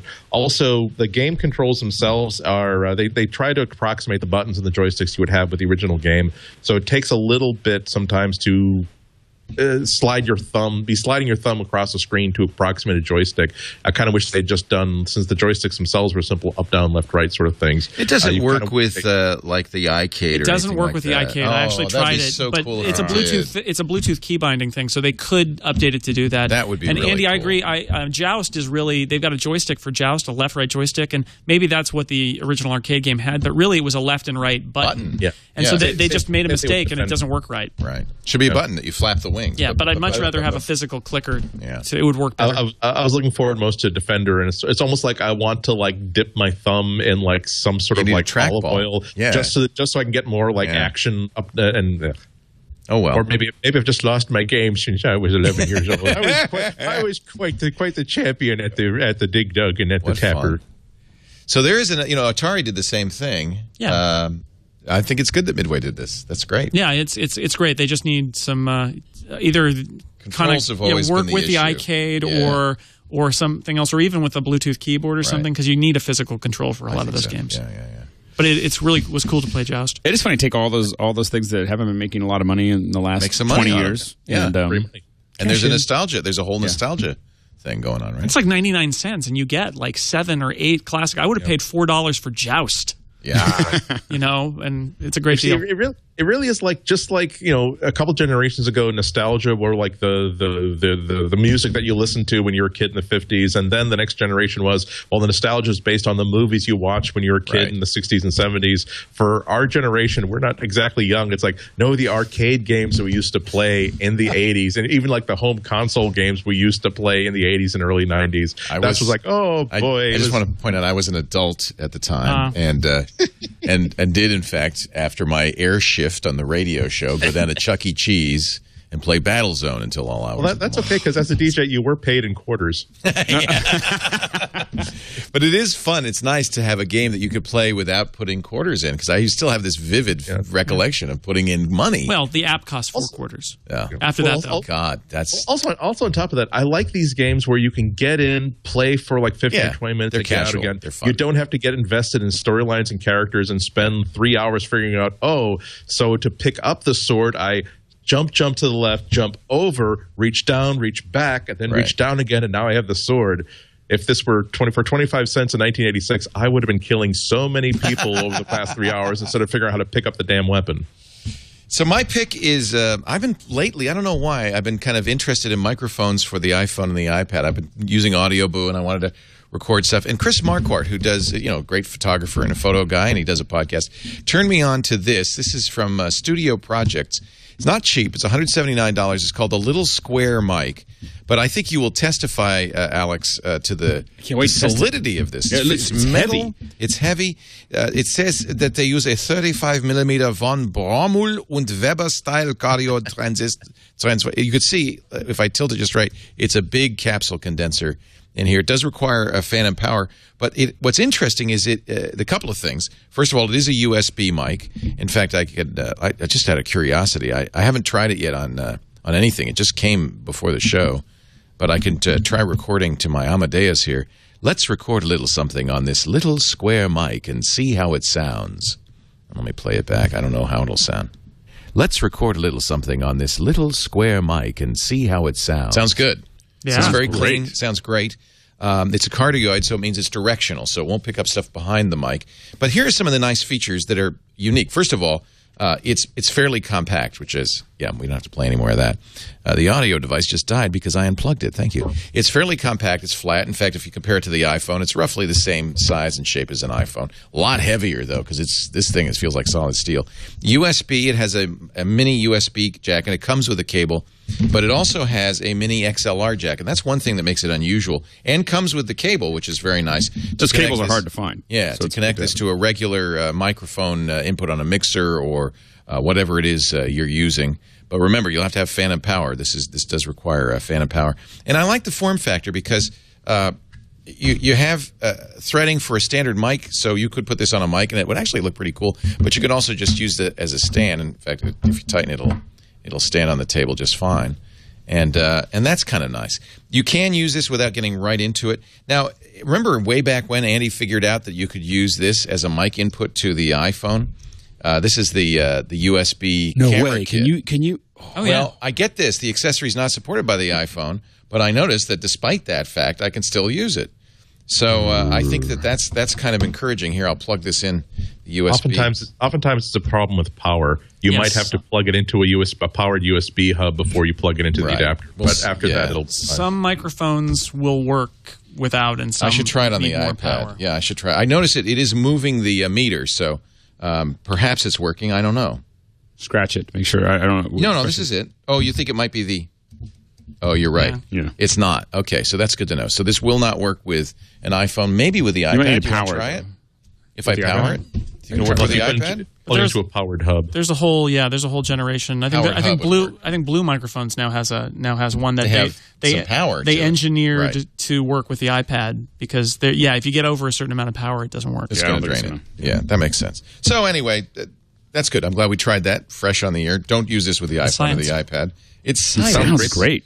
But the sound quality was very nice, and I think this is going to be my, carry this around with me as I travel, so that I can record commercials and stuff. As soon as we finish the show, I'm going to steal it from Leo and take it into the lab for about 15 minutes. It is not cheap. It is $179 on Amazon. It does come in 4 colors. So if you've been looking for somewhere to buy a pink microphone, ladies, your search is over. The little square mic. Some guys like pink microphones. Notice I bought red. I just thought that looked kind of nice and different. They do have black and white as well. And it is from a company called Studio Projects. And as I said, also available on Amazon. And the sound quality does seem quite good. Chris was using it not even very close to his mouth and getting pretty good results on it. So we shall play more with that. We've also played with the Apogee mic. And I like the quality a lot on the Apogee mic, but that was USB only. It didn't have this additional feature of having an XLR. The one we've been looking at is the Yeti, because the Yeti has an XLR. The Yeti Pro. It is so has big. XLR, but it was really big. It just has really high quality, and I've been looking for something smaller. That's why I was so excited when you brought that in. I was literally like about to buy a bushel of them. So. Yeah. Well, it's my guess that this is. I'll tell you what. Here, go test it and let us know. I will. But just from that little bit, I'll tell you what. I will do some more recording on it and post those on my blog and. People can listen. That's what I've been doing with the mics. We should do a side-by-side with the Yeti. I would love to do that. I have that in the I other, would love to in the do other that. room. I like what our picks say about us. I as a writer, chose a writing system, and Alex is an image guy, took Photoshop. Leo's got a microphone, and then, of course, Andy. He's a gamer. Has a 80s video game app. Actually, that's me writing about 11,000 words between like 7 p.m. but like between yesterday and today, and then realizing I take this. Oh wait, I haven't selected a pick yet. Oh damn it! What's on my iPad right now that I love? Oh wait, I do love that. Okay, that's good. That'll work. We liked the Apogee quite a bit. It was a good looking mic. It felt solid. This is a little more compact and has a little more flexibility. So what it doesn't have is the volume control on the side, which the Apogee had. But that made me nervous because I was afraid that it would get accidentally tapped. Yeah, it looks great. I would rather control the volume at the recording unit than in the microphone. Neither of these have the one thing that you really want, which is a tap so you can listen directly instead of having to listen to zero latency. Yeah, zero latency tap. And I don't know why they don't put that on these. That would really be very handy. Hey, we have run out of time. Apple is up $9.65 today to $535.41. I'm guessing that has something to do with that invitation, which is bizarre because everybody's known that they were going to do an iPad 3. But the market, I guess, was just waiting. So the other shoe dropped up $10 to $535.41. Because of us. Yes. It's because of us. They were listening. Went up during our show. Thanks, everybody, for being here. We do MacBreak Weekly every Tuesday at 11 a.m. Pacific, 2 p.m. Eastern Time on TWiT.tv. That's 1900 UTC. Remember, next week we'll be doing it at a different time because we'll be covering live the iPad 3 announcement, and that'll be starting at 9:30 a.m. Pacific, 12:30 Eastern Time on TWiT.tv on Wednesday, March 7th. So we'll see you then. That should be pretty darn exciting. And Jason and maybe Andy will be there, and if so, we will make sure that they give us their hands-on impressions of the new iPad 3. Thanks, everybody, for joining us. Now get back to work. Break time is over.